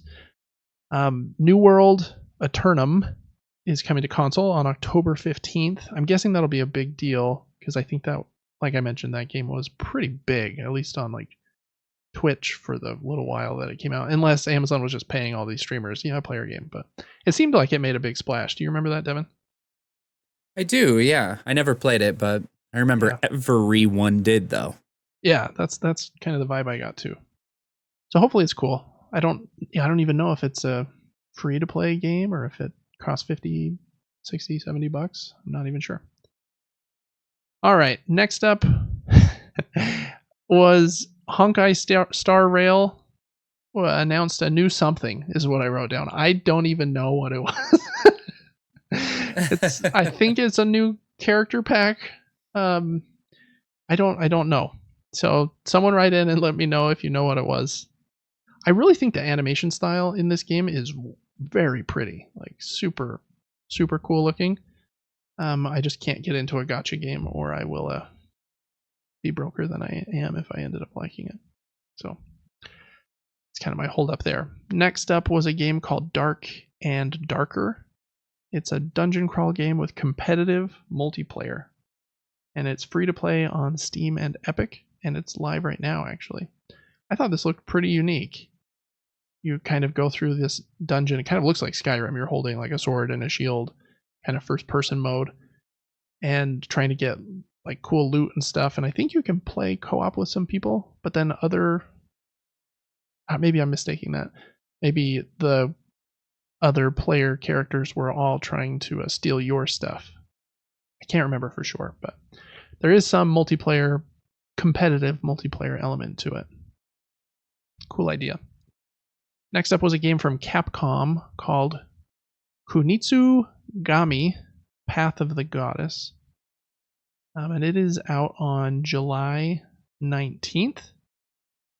And I don't know really anything about this game, but I kind of liked the really weird art style that it has. Kind of a Japanese art style, and some of the sections looked like they were 2D, where you could only go left and right like a Metroidvania game, but then it kind of became 3D at some of these spots as like a hack and slash game with weird monsters you're fighting. A little hard to know for sure, but that one is out in July, so pretty quick. Next up was Hyperlight Breaker. I really loved Hyperlight Drifter. I'm not even sure. Yeah, I'm not sure if this game is even made by the same team. I imagine it is because they probably own that property. But in this game, instead of being kind of top down like Hyperlight Drifter, it's a campaign co-op game. So you can play with, I think, up to 2 friends. Early access, late summer. Next up was Party Animals is getting an update. This is kind of a silly party game where you control a silly animal, might be a corgi or a penguin or a crocodile, and you're trying to throw each other off airplanes or something. It has these weird physics mechanics where you grab and like probably control like each limb separately. Those kind of puzzle games or party games, can be really fun. I usually get them, fall off them, and then try them again a year or two later. And I'm like, yeah, these are a good time for half an hour. I think Super Pawers is what they said is the new thing, like a superpower with a dog paw. Kind of the pun there. So if you like party animals, I think Human Fall Flat, and I'm trying to think of the other game that these guys made, or that kind of has the similar vibe. I love the vibe. I think the vibe's really cool. Oh, it's super funny. Next up was a really funny segment of the game. Company logo for M Corp came up, and then Tim Robinson, who I love, I think he's one of the funniest people ever, pops in the screen and starts talking about this company called M Corp and how they're supposedly a really great company, and all these rumors about them are not true. And then like all the lights turn off. It's a kind of a funny bit, and I was like, that was a random bit to have. Maybe they're like talking about, I think you should leave season 5 or something for him. But it turns out right after that little skit ended, they showed Skate from EA, and I guess in the game Skate, there is this evil M Corp company that you're kind of skating against, I guess. So there was a brief look at Skate. It looks like it's very much focused on multiplayer. There are a lot of people skating around at the same time. And I know Skate is pretty well loved in like the skateboarding video game scene for being pretty hardcore. Like the way that you move the sticks kind of dictates the flips and stuff you're doing, and I think it's supposed to be a lot more like realistic than Tony Hawk. I think they said they're having a playtest this fall on console for that game. Next up was an update on Pal World, and I think it was just a new island. The update's called Sakurajima. New buildings, new level cap, some subspecies, and a new raid. And what did I write here? I guess a new stronghold called the Oil Rig. Lots of oil rigs going on right now, which they're kind of a creepy thing. So lots of oil rigs and samurais right now in games. Yeah, yep. A new arena, new faction, and a boss. It's out on June 27th. If you like Pal World, I think Pal World looks really cool, except for the environments. I think everything that isn't the character and isn't the pals looks like kind of bland, in my opinion. And that's kind of the problem I have with Pokemon too. I'm like, yeah, the Pokemon are cool, but then I have to run around this really boring world for half an hour. I don't know, maybe that's a personal thing, but yeah, I feel that. All right, next up was Valorant, which is, in kind of a cool move, coming to console. It's having a free limited beta on June 14th, and they just said it's launching this year on console. They didn't say when.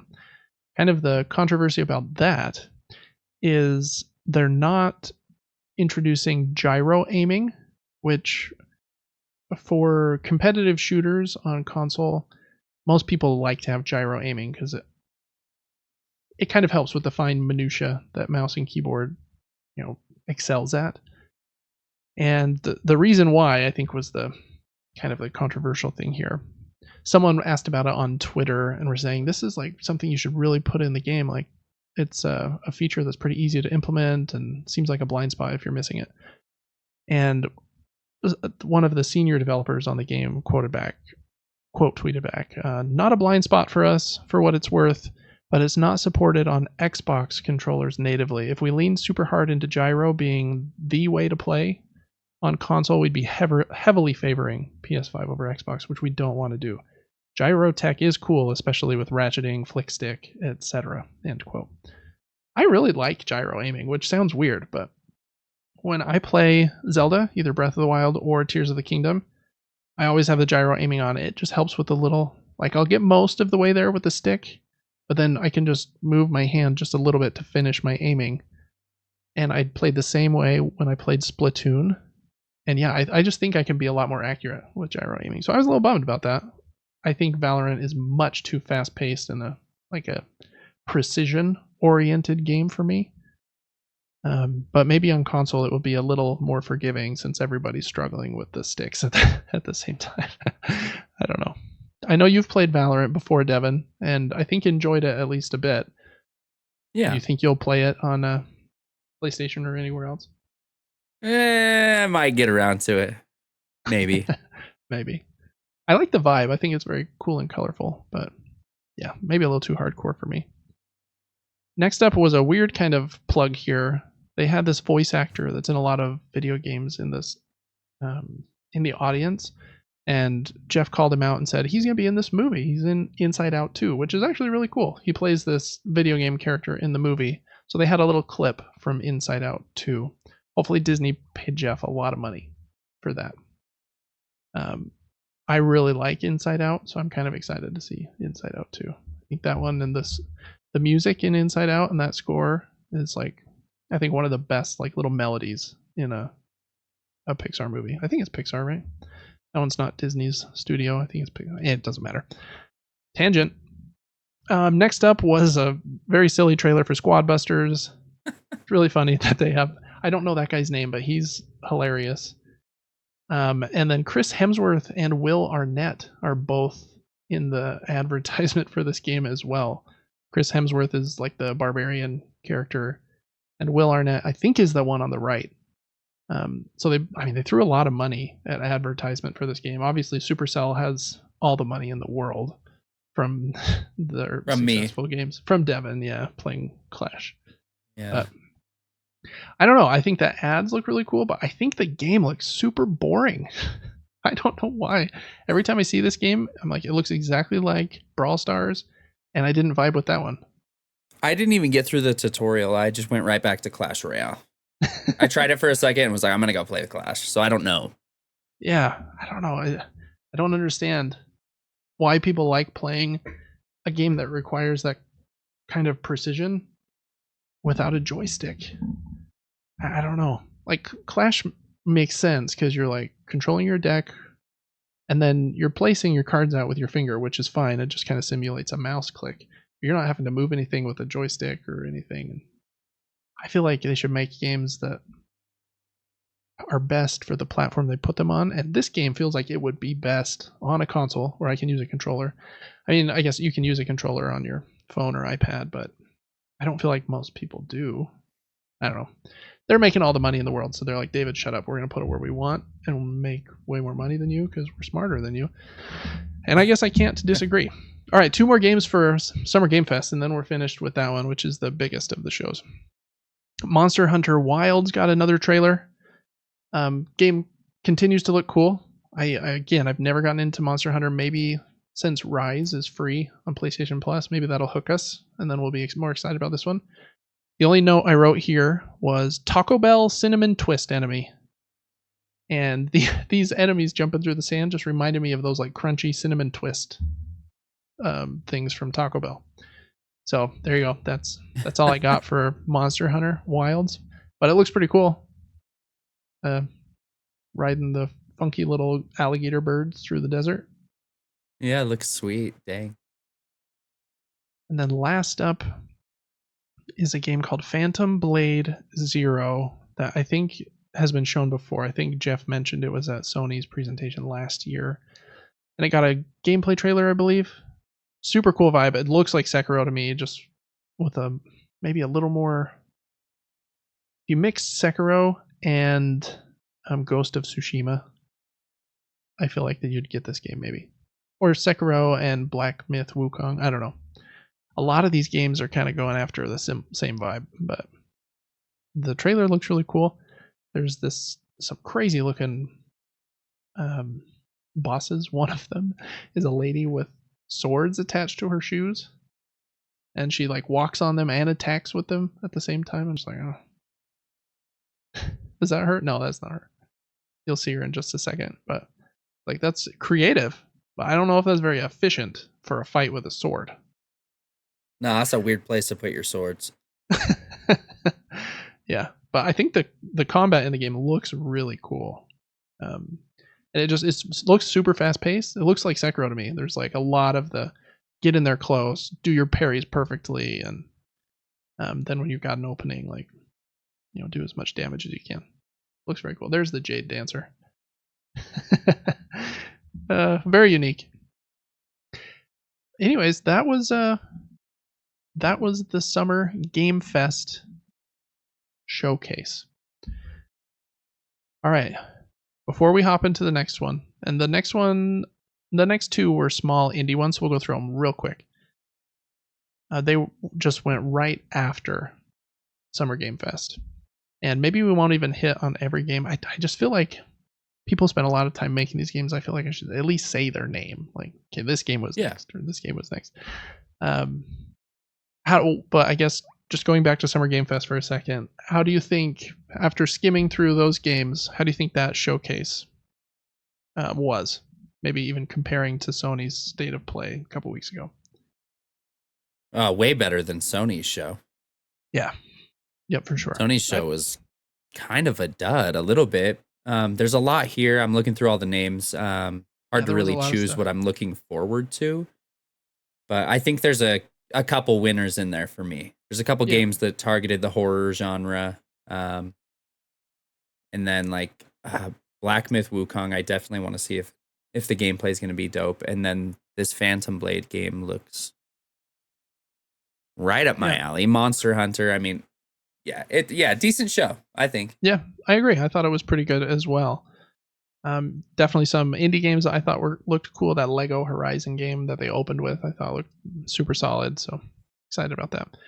After Summer Game Fest, they go right into Day of the Devs, which is basically indie developers can submit their games, and then other indie developers, I think, nominate which games should be in this showcase. So it's basically an indie showcase, and then right after that is Devolver Digital's presentation, and theirs is so funny every year. They do the weirdest kind of presentations, and we'll get to theirs in a second. So Day of the Devs announced 20 games. Some of these I'll go through really quick. First one was a new game from Capybara Games. I love Capybara.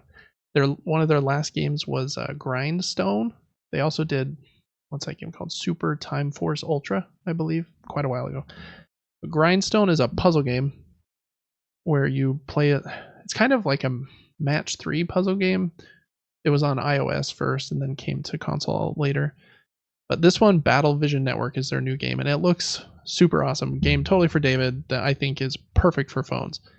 It looks like Grindstone. You're kind of matching either in a row or a column different colors of creatures, and you create a deck before you go into these fights. These are one-on-one fights against a real opponent. So similar to something like Clash. Make a deck, and then you have to match these colors of creatures to activate your abilities. If you match creatures in a vertical line, then it does an attack towards the other side. If you match creatures in a horizontal line, then it creates like defense. So you kind of get to decide what you're going to focus on each turn. And they showed their old game here, Might and Magic, that was, I think 10 years old or something, and how that kind of inspired it. But I'm very excited about this one. It's not coming out till next year, and it's going to be on mobile, on PC, and on console. That looks like a mobile game for David that I'll really like. Capybara makes great stuff. Next up was another look at Cairn, that rock climbing game where they went a little more in depth about like what happens when you fall, and it like shows you this graphic of all of the different routes you've taken. So it's kind of like I think they even say like the mountain face that you're climbing we see as a boss. Like you struggled with this one path and you tried it a few times, and we show you that in red when you fall. And so now you try another path, and like you can see which one you got further on and where you might want to change your strategy. You only have so many of those anchor points that you can put in, and you have to manage your stamina, I believe. So I don't know. It could be really cool, or it could kind of flop, but it seems like they know what they're doing. So that one looks pretty cool. Next up was a very indie-looking game called Pedal Runner. And it definitely has a Pokemon retro vibe. Very pixelated, pixel art graphics. You deliver pets, play a little Guitar Hero-like game and other mini games to deliver these pets around this city. I did like, this is kind of a cinematic in the game. In a second, it'll shift to very much old Pokemon-looking pixel art. Oh, there it is. Yeah. I love the way that looks, but some people get turned off by that. It kind of looks like it has a little like halfway open world vibe though. You get to drive your cool little pixelated car across these highways to deliver these pets. I hope they show it here in a second for you, because I thought that looked really cool to drive those. Kind of like Pokemon, but in Pokemon you didn't have a car and different. It's just fun to see what like a game made in those stylings can be like with like modern technology. They're not limited by I can only have this many colors or that. Yeah, so he's like riding on the highway and like scooting around to different places. Next up was a game called Karma: The Dark World. It's a creepy first-person horror game coming to console and PC. There were a few horror games in these next presentations, so I don't remember exactly which one this one was. But next up is one I'm very excited about. It's called UFO 50. And it is a collection of 50 games. And I can't tell if it was made by this person I'm going to say, or if he's just kind of the organizer and they worked together with 50 other people to make these games. But it's a collection of 50 games. You buy this set called UFO 50, and then all 50 games are available, and they kind of tell like one connected story as you play through them. And they said our goal was some of the games are long, some of them are, arcade style, but every game is a full game that like has time and credits. And that guy on the left there, his name's Derek Yu, I believe. He made Spelunky and Spelunky 2. And I think generally made most of like Spelunky by himself. Like super smart guy, like knows a lot about games. And he's one of the two visionaries behind this project. So I'm very excited about this project. I don't know much more about it other than it's coming to Steam on September 9th. And oh yeah, they just showed on the screen there Ubisoft. And the idea is that there's this fake company called Ubisoft that makes this fake console called like the Ubisoft 200 or something. And then all of these games were supposedly released for that platform over like a decade. And so they slowly get like better and better and better in graphics and like what they can do, because it's kind of simulating that. So very cool idea. Next up was a small game called Cozy Grove. This is a game being funded by Netflix. The company that's making it is called Spry Fox, and they make some really cool puzzle games. So I think Cozy Grove is more of a like Animal Crossing kind of sim where you talk to people in the town and build your little camp and stuff. Next up was Koira, where you play as this little shadow person and their dog across this, and you're trying to like make your way through this forest. And they said every creature in the game is voiced by a different musical instrument, so they make like different noises. So it looked it's very cute, and the audio to it I thought sounded really cool as well. Next up was a game called Arranger. I think it had more to the title that I maybe missed, but this one looks really cool. The person that did the Arranger, a role puzzling adventure, I think it comes out where did I put that? On July 25th.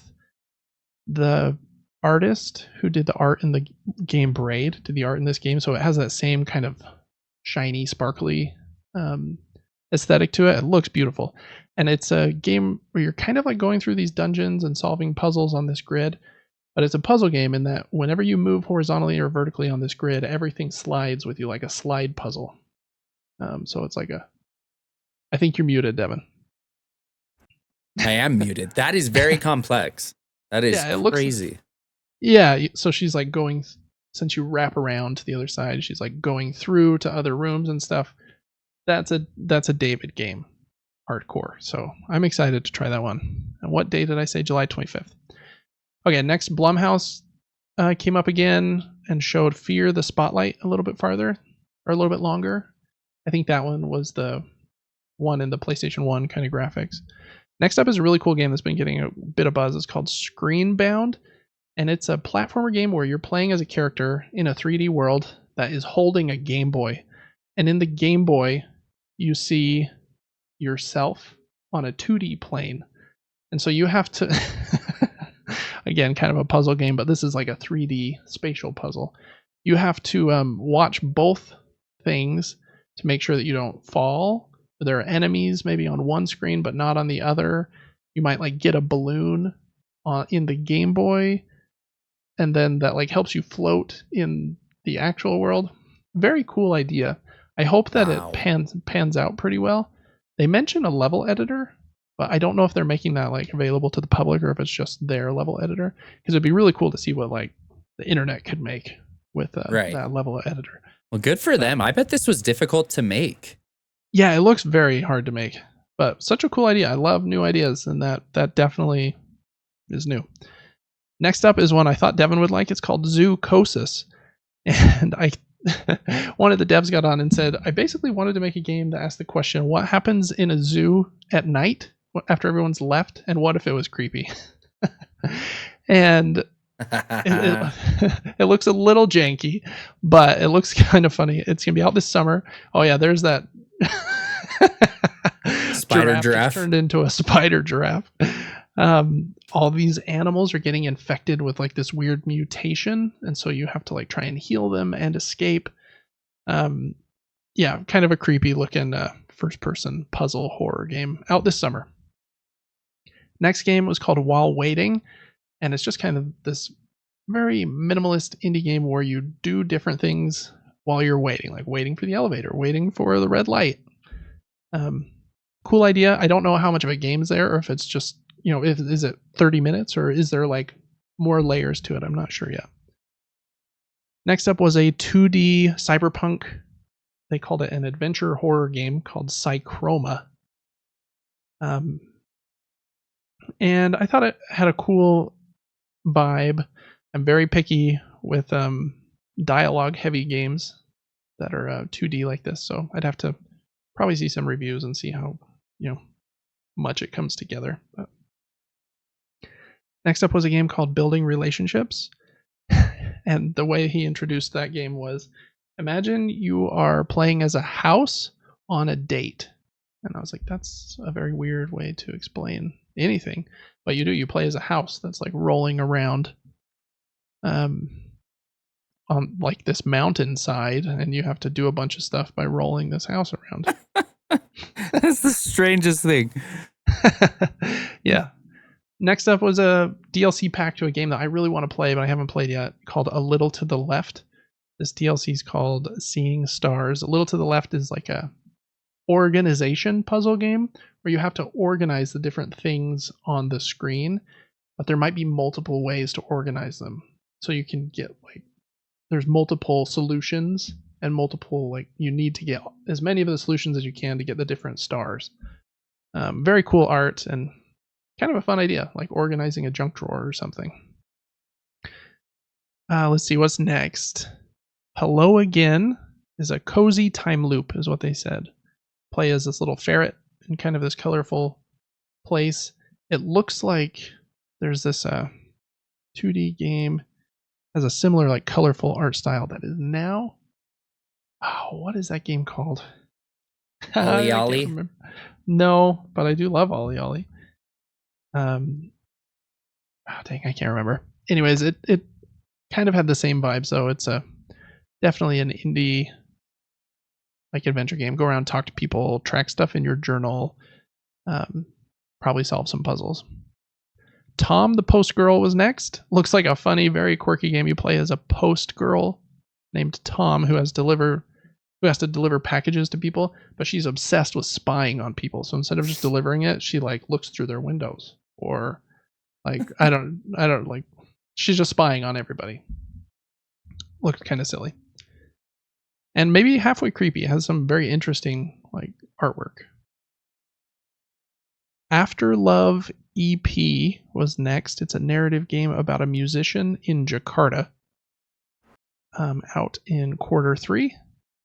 Then Phoenix Springs is a reporter looking for her brother, which they called a modern point-and-click game. You don't have any items in your inventory, which is kind of one of the hallmarks of that genre. Is I have an item which I need to combine with another item and then set in this lock. It's kind of like the puzzles in Resident Evil sometimes. Like you have to like find like parts of a statue, combine them, and then put them on the statue.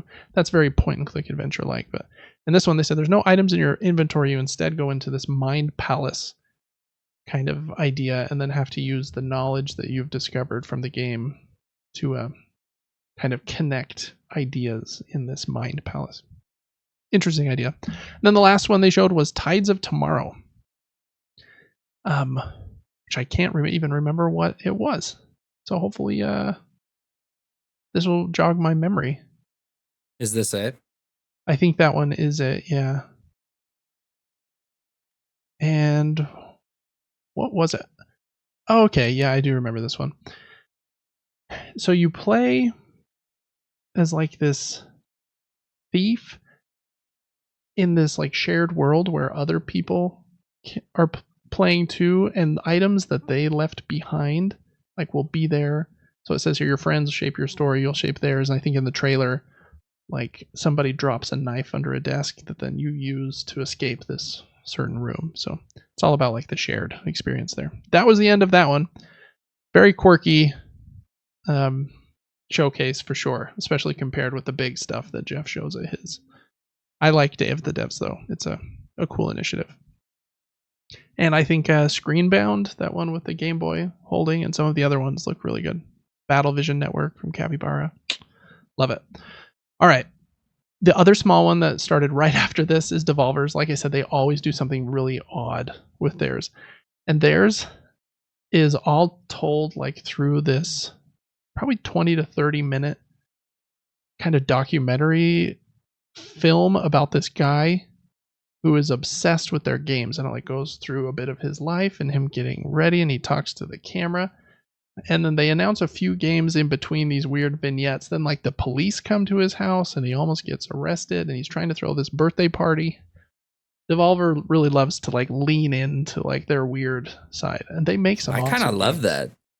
Yeah, I love it too. If you get a chance, you should watch it. It's ridiculous, but it's like he's about to just shove his head into this cake as he's going halfway insane. So it's just like a very odd thing. Kind of remind me of like A24 or something that just kind of leans into what they are. But anyways, they announced 6 things.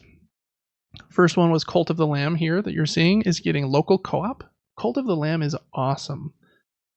It's a roguelike game where you play as this little sheep, and you have to get all these followers, build up a base, and then you're trying to defeat these bosses in the hack and slash kind of roguelite combat.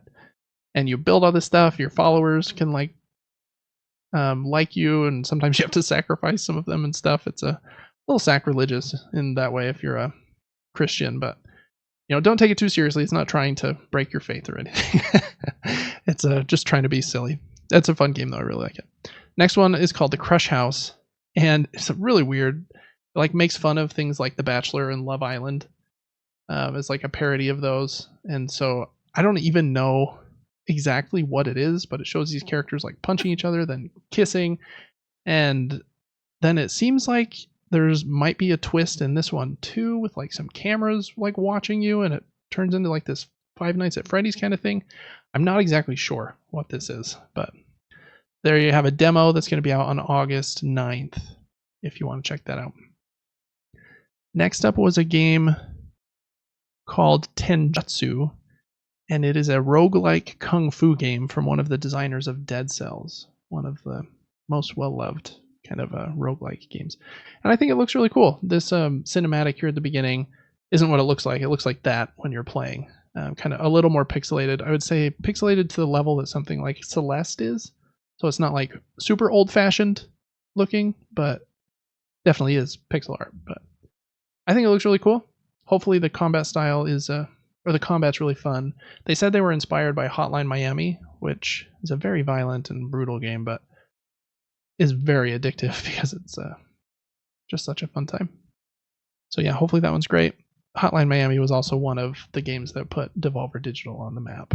So I'm sure that they wanted that one partly for that reason. Next up was an expansion pack for the Talos Principle 2. The Talos Principle is a puzzle game where you play as kind of a robot and you're solving all of these puzzles in 3D. So you're like using lasers and different things to solve puzzles. I've played almost all of the first game and it's really awesome. Like the puzzles are great. And I've heard the second game is even better. So I'm really excited to try it. This expansion, it looks like, has 3 new areas. I don't think that I wrote down what they were. Yeah, but they're like 3 different areas focused on different types of puzzles. One of them has this giant cube with like large puzzles that are connected together. But if you like puzzle games, Talos Principle and the second one are both excellent. Next up was a game called Angerfoot that's out on July 11th. And what a weird looking game. It's like this character is running through these places, just it looks like Doom. You're just like destroying people, but you mostly do it through your sneakers, and the sneakers that you're wearing do different things. Like they have these float shoes and flash shoes, and you're kicking like crazy, and that leg flying out there kicking looks so ridiculous. Kind of funny though. So it reminds me of in Battletoads when you like hit someone really hard and it's like this massive fist. Yeah, you know what I mean? That's a good call out. It does look like that. That's Angerfoot. Definitely a unique game. Seems like a game for them. And then next up is another game by Heart Machine. In anime style art, it's called Possessors. It's not coming out till 2025. I think Heart Machine is who did Hyper Light Drifter. Very excited for this game. Hyper Light Drifter was awesome, so this one looks cool as well. Don't know much about it other than it kind of looks Metroidvania here from the gameplay, but then the artwork is very like Japanese anime style in like those cinematic cutscenes. So we'll see what it comes together as. Okay, that was those 3 shows. I thought those were pretty good. I liked the indie ones probably a little better than the Summer Game Fest, but that's just kind of because of my leanings. Okay, next up, we're going to try and go through these last 2 a little quick. Xbox had their big show on Sunday. And we'll go through these things real quick, and then I'll have Devin tell me how he thinks that Xbox's show was. First off, they showed a little bit of Black Ops 6.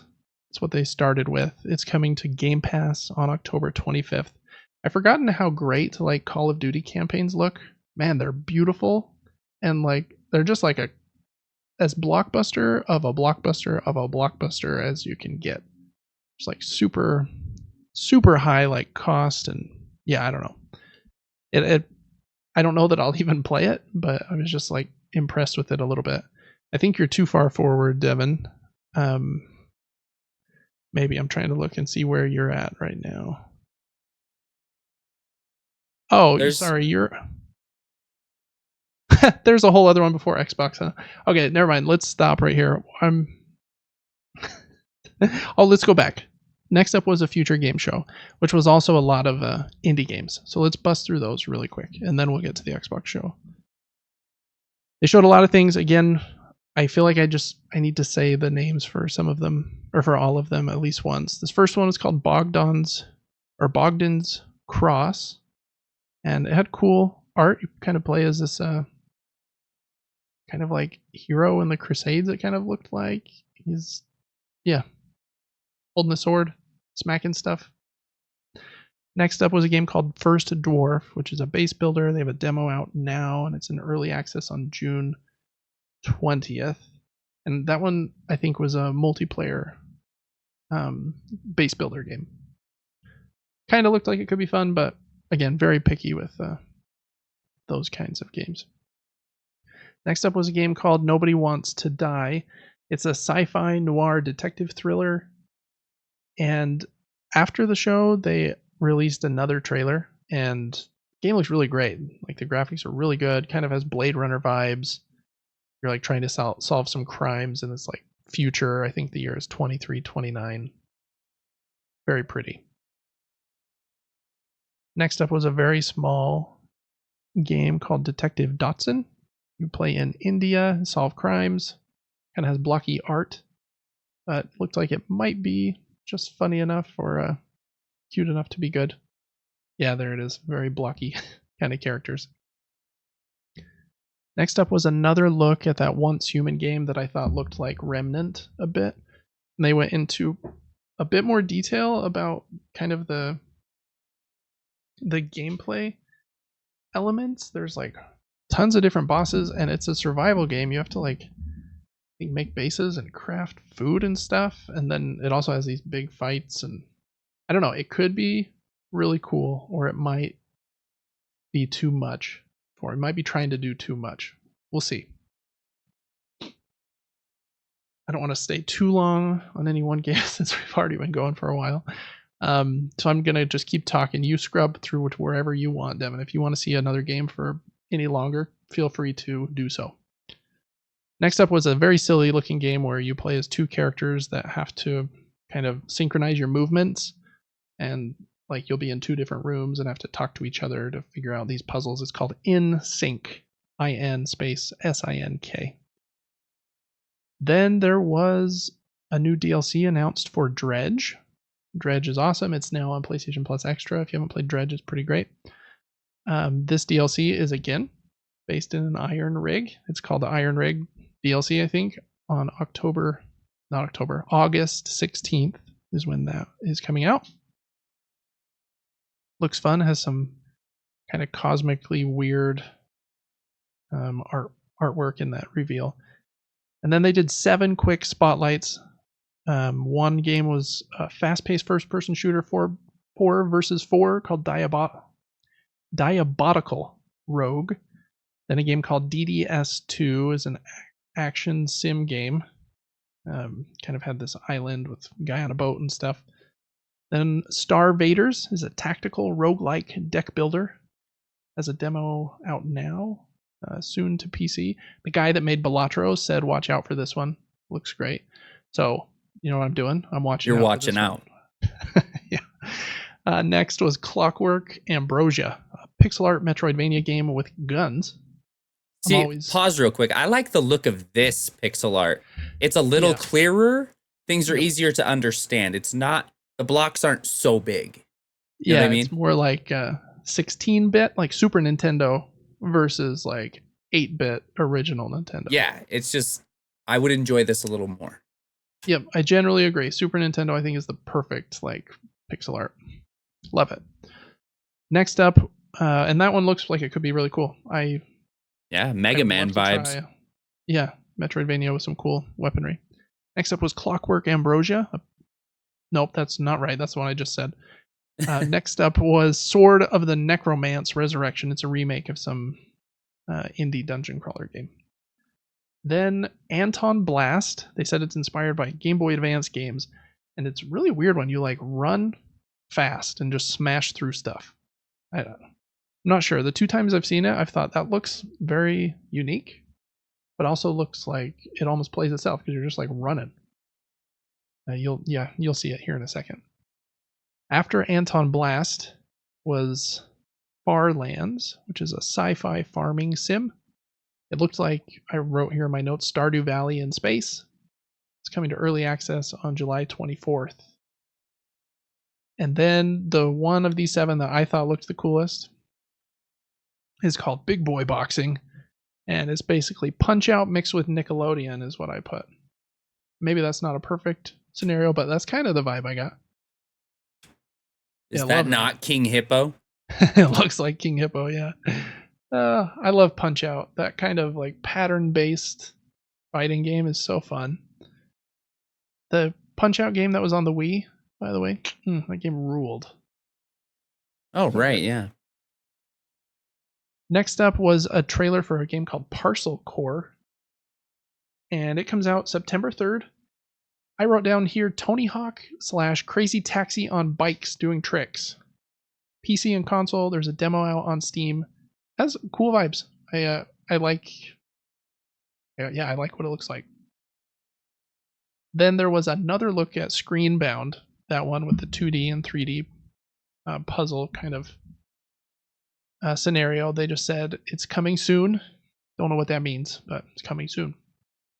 Then there was a sizzle reel of games that are coming to Netflix soon. Tales of the Shire, that new Lord of the Rings game that I don't think is out yet, is coming to Netflix. Don't Starve Together, Lab Rat. They have a few games based on some of their series. So Perfect Match, Emily in Paris, Selling Sunset, Too Hot to Handle. A game called Rotwood, Harmonium the Musical, Cozy Grove, Camp Spirit, and The Dragon Prince. All of those are coming to Netflix. Netflix's gaming initiative is pretty cool. Because if you have a Netflix subscription, you can play all of their games, and they're ad-free, and there are no in-app microtransactions. So it's just part of your subscription. I think that's cool. It's like a value add. Makes me want to resubscribe to Netflix, but money, right? Yes, money. Next up is a game called Happy Bastards. Keeping this PG. I guess that's as PG as I can PG. It's a medieval puzzle RPG. Very odd kind of style there, but you play kind of on these grids in these puzzle fights, it looks like. And then you're also out on this overworld map sometimes. Could be cool. The Relic First Guardian was next. It's a Souls-like game that looked pretty cool. I thought it looked a little too zoomed in on the character. I was like, wanted it to zoom out just a tiny bit.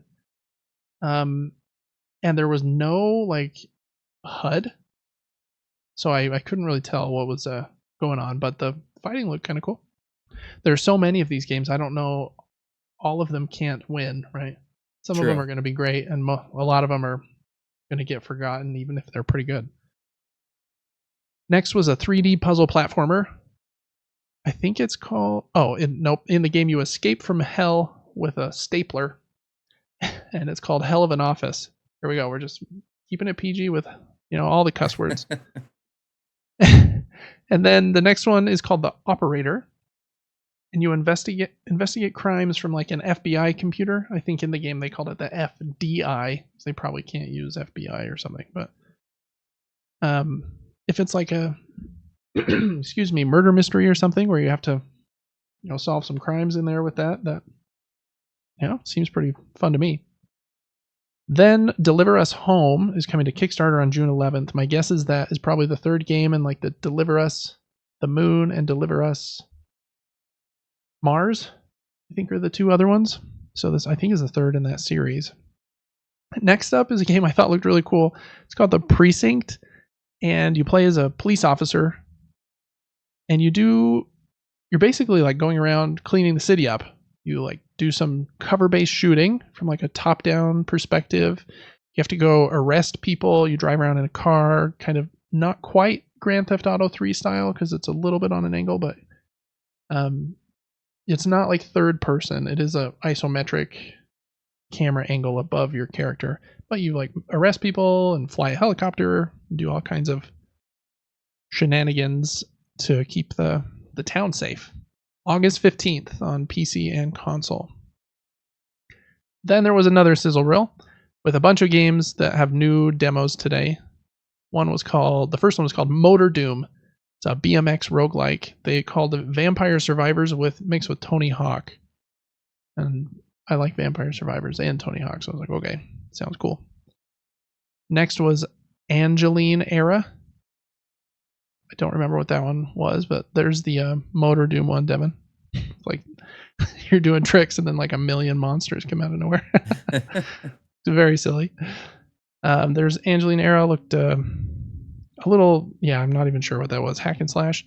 10 Dead Doves is a psychological horror game, kind of retro graphics. Servonauts looked like Overcooked, but you're running a space gas station. I'm into that. Dystopica is a cozy cyberpunk city builder. Gun Touchables is a co-op roguelike.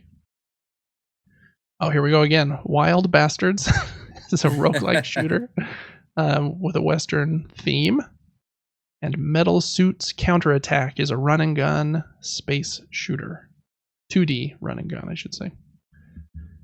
Next up is another look at a game that's had a couple trailers the last few weeks called Duck Detective. You have to solve crimes as like a private investigator duck. Has a dedicated quack button, they said. I think it looks really fun, to be honest. Is he made out of paper? I think so. It looks very silly. They said it's inspired by Return of the Obra Dinn, which is an awesome, very difficult puzzle deduction game. That game rules if you haven't played that one, Return of the Obra Dinn. But yeah, Duck Detective looks pretty cool. Then a game called Sacrifier is a Metroidvania puzzle game, ? Is what I wrote. Kind of looks like Octopath Traveler, at least in the art style. It's like pixel art on the characters, but more high definition for sure.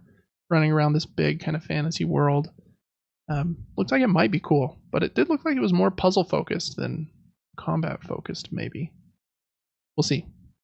Another look at that Space Marine 2 game, Warhammer 1. Very violent. I wrote Helldivers 2 vibes again. That looks cool. September 9th, 2024 for that one. So coming up quick. Goat Simulator 3 getting DLC content. It's called the Multiverse of Nonsense. It starts with a battle bus and a bunch of portals opening above the Fortnite map, just dropping goats out of them, and then the goats just land on the ground.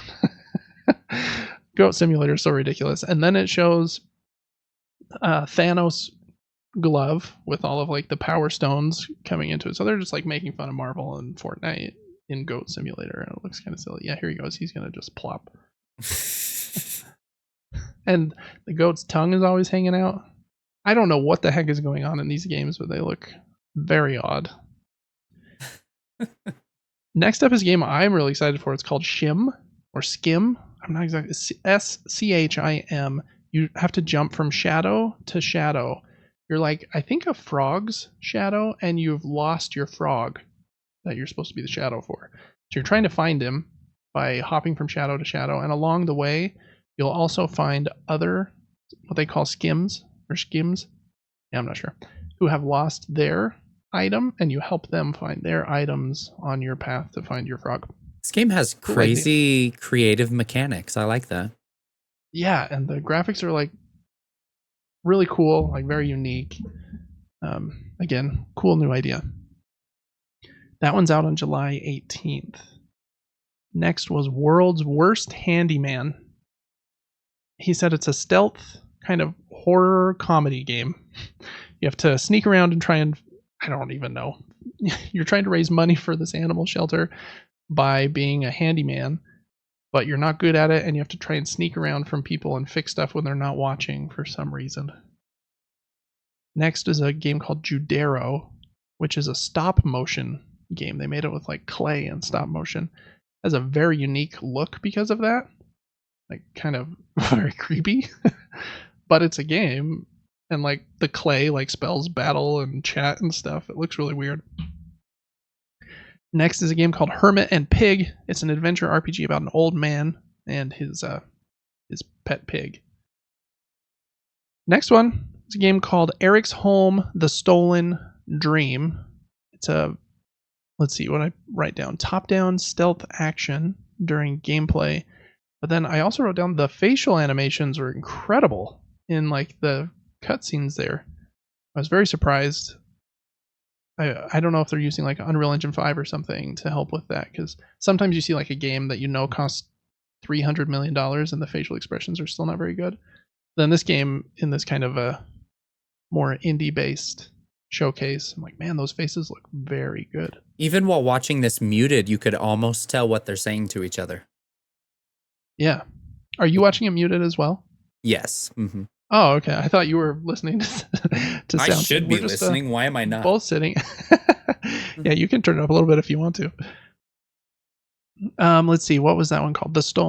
Eric's Home, The Stolen Dream. PC and console soon.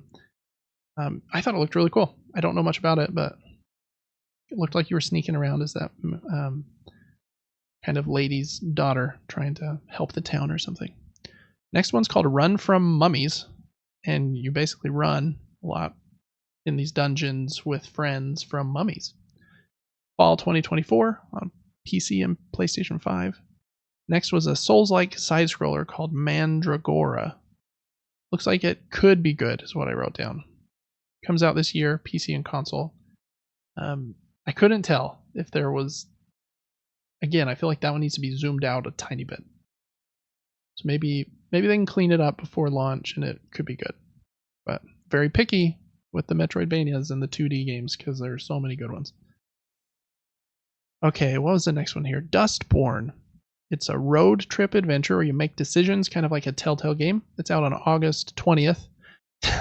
Kind of an intense trailer here. They're getting pulled over, and you get to make a decision, like when the cop gets to your window about what to do, and you end up like delaying the cop, and he is a little freaked out by you, so he steps back a couple steps and then gets hit by a diesel semi truck. But if you like decision-based games, that looks like it's what it is. Next one is a game that uses the super hot mechanic, where basically the game moves when you move, it looked like. They call it a bullet hell game called Enter the Chronosphere. So yeah, when you move, everything moves. So I think it said like think slow, move fast, or something like that. So you can kind of plan out what you're going to do next, but then as soon as you start moving, everything else is going to start moving too. I like that mechanism. Super hot is great. Next up was a tower defense game where you kind of control your troops called Toy Tactics. Thought it looked a little mid, but maybe I'd be shown wrong. Next was a game called Linkito, and the trailer they showed looked pretty cool because the animation like playing in this TV gave me Fallout vibes because it's like the Pip-Boy kind of stuff. But then it just ends. They just like right there, they didn't show any gameplay or anything else. So wow. I know almost nothing about it. So yeah, I don't know. Next was Numata, a Resident Evil inspired horror game. Very grisly, real looking graphics was kind of what I wrote down. It's out this year on PC and console. It looks very very grainy and definitely like they went for realism, which might be a little much for me. But, I mean, it looks creepy. Okay, next up was a Hotline Miami inspired game called Sono Kuni, and it mixes hip hop music with I think kind of karate. And so yeah, it kind of looks like Hotline Miami, but you're doing all these like karate kicks and you can deflect bullets back with your fancy kicks. What a superpower. Next up is a game called Eternal Strands. You were fighting big monsters that you can climb, kind of in Shadow of the Colossus style. Very colorful vibe. There was a cool NPC in the game that you were talking to that was kind of bird-like, reminded me of the Rito in Zelda, those bird, the race of birds in Breath of the Wild. PC and console soon is what it said. Yeah, I don't know. That one could be, it has potential to go either way, I think, because it looks pretty good. But what does it feel like? Who knows? Next up, they had a sizzle reel of just a bunch of examples of things that people have made in Unreal Engine 5. And they do look amazing, but a lot of them are like, just like a single screen or something, but they look good. Then was Starship Troopers Extermination, Carnage on Planet X-11 update. I didn't know this was a thing, but I guess there is a Starship Troopers game. The thing they focused on with this update is I guess every enemy you kill now stays where it is and it's dead body. So they like showed you walking on the giant mound of dead bugs to get like a better vantage point. Anyways, if you like Helldivers 2, seems like it's going after a similar audience there. Next game is called The Casting of Frank Stone. It's by Supermassive, who did Until Dawn and the what's that series of games called? I can't remember. They do all the games like Until Dawn. Man of Medan and Dark Anthology? Yeah, Dark Anthology. There you go. This one is specifically set in the Dead by Daylight world. And so I don't know exactly what that means, but it's somehow related to Dead by Daylight. It's out on console and PC this year. It's a single player game though. So it is basically a Supermassive game just in Dead by Daylight's world. Next game, again, I thought could go either way. Has a cool, colorful vibe, gave me Crash Bandicoot vibes and Donkey Kong Country vibes. And so I wrote down here, please don't suck. The name of the game is Nico DeRico. And you play as like that funky looking, I don't know what that animal was. What animal would you say that was? Tiger? I don't know. But it has these cool like 2D levels that look like Donkey Kong Country level. There's minecart levels where you're on a rocket like the newer Donkey Kong Country levels. But then there's some that are like Crash Bandicoot, they go forward and backwards where you can move slightly along that plane. You can play in co-op. I don't know. It could go either way. I'm nervous though that it will be a bust, but hopefully I'm proven wrong. That one, I think I already said, this year on PC and console. Next up is a game called Body Cam. It kind of blew up earlier this year for being uber like realistic. And it's a tactical, objective-based multiplayer first-person shooter. The two modes they mentioned in the trailer are Deathmatch and Body Bomb. I'm guessing they'll have more at some point, but seems like what's that game that everyone's obsessed with? Rainbow Six Siege, kind of adjacent, right? A very tactical shooter. And the last game of the show was actually just a little weird that they showed this. It was a tiny little trailer. It didn't show any gameplay, just showed this frog on the screen breaking some glass. Which the animation in this shot's really pretty.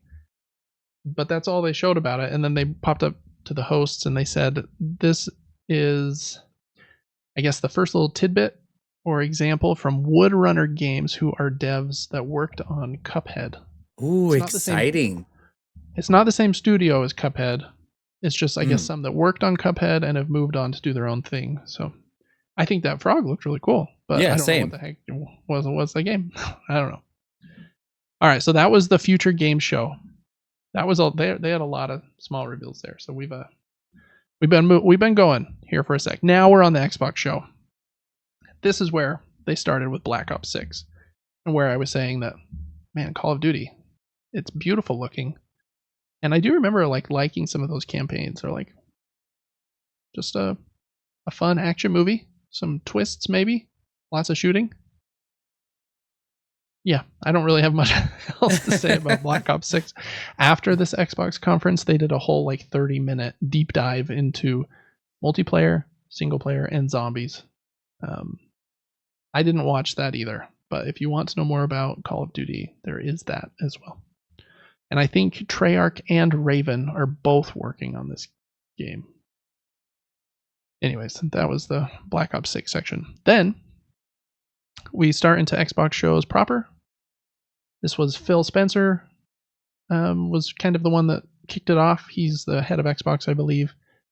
And the first game they showed was Doom: The Dark Ages, the newest Doom game. And man, it looks awesome. It's like fantasy based. So I think it says like before he went to space, he was like I don't know, some hero or something back in the past.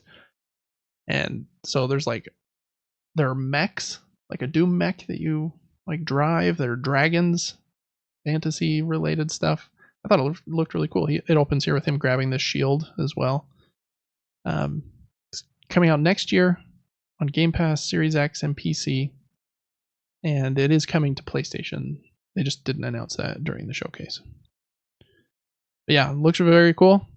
But again, Doom is very intense. You got to be ready for like, I'm going to play for 30 minutes and it's going to be like my heart rate's going to be up, there's going to be blood everywhere, and I'm going to be jamming to some metal music, and then I'll be done. Yep, time to release all my anger. Yeah, but people really love these, and I can see why. It's like it kind of feels like an arcade game in a way. It's just like what's the example? Like a Resogun or a Housemarque made that Dead Nation one where you're shooting the zombies, and kind of similar vibe here. It's just like non-stop action. Next was State of Decay 3, which just got a cinematic trailer. That's kind of their survival zombie game. I don't know a lot about it. I haven't played it, but I think the idea is like it's a big shared space and you can kill other players or form alliances with them, kind of idea. I don't even know if there's a campaign in these games. Maybe there is. Next was a cinematic trailer for Dragon Age The Veilguard. The Veilguard is the new game, or the new name for it. It had a name earlier, but they have changed it. It's coming out this fall to Xbox, PC, and PlayStation. The next day at the Ubisoft event, they showed gameplay of that, so we'll look at that in a minute. But the graphics and everything of this game look amazing. Well, I'll tell you what. Yeah, we'll talk about Dragon Age more in a little bit. Next up is DLC for Starfield. It's called Shattered Space. Comes out this year. Their new content was available immediately tonight after the show. And I think the DLC pack mentioned like a new locations, gears, bounties, and yeah, it's coming to Xbox and PC later this year. Next was a new expansion for Fallout 76. And I think they said it's the first expansion to Fallout 76 that adds more space to the map. So I think there's like new locations. And the ability to play as a ghoul is coming in early 2025, they said. Next up is a cool looking game, I thought, I think it's called Expedition 33. And I couldn't fully tell from the trailer, but it looked like it might be a turn-based game. It comes out next year on Game Pass, PC, and this one has been confirmed for PlayStation 5. I want to see, watch this trailer for just a second and tell me if something looks weird about it.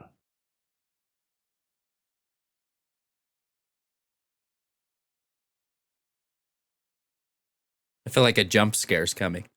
No jump scare. Just if something like catches your attention.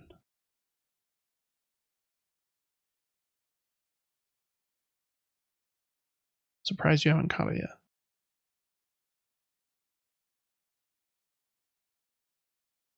yet. The fake arm? Nope. Mm-mm. I think the game looks really cool. It might be awesome. Yeah.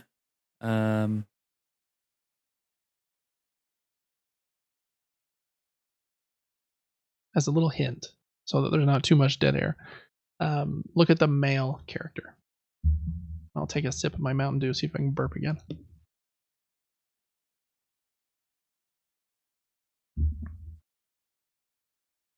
Come on, show me the male character. Am I supposed to recognize that guy?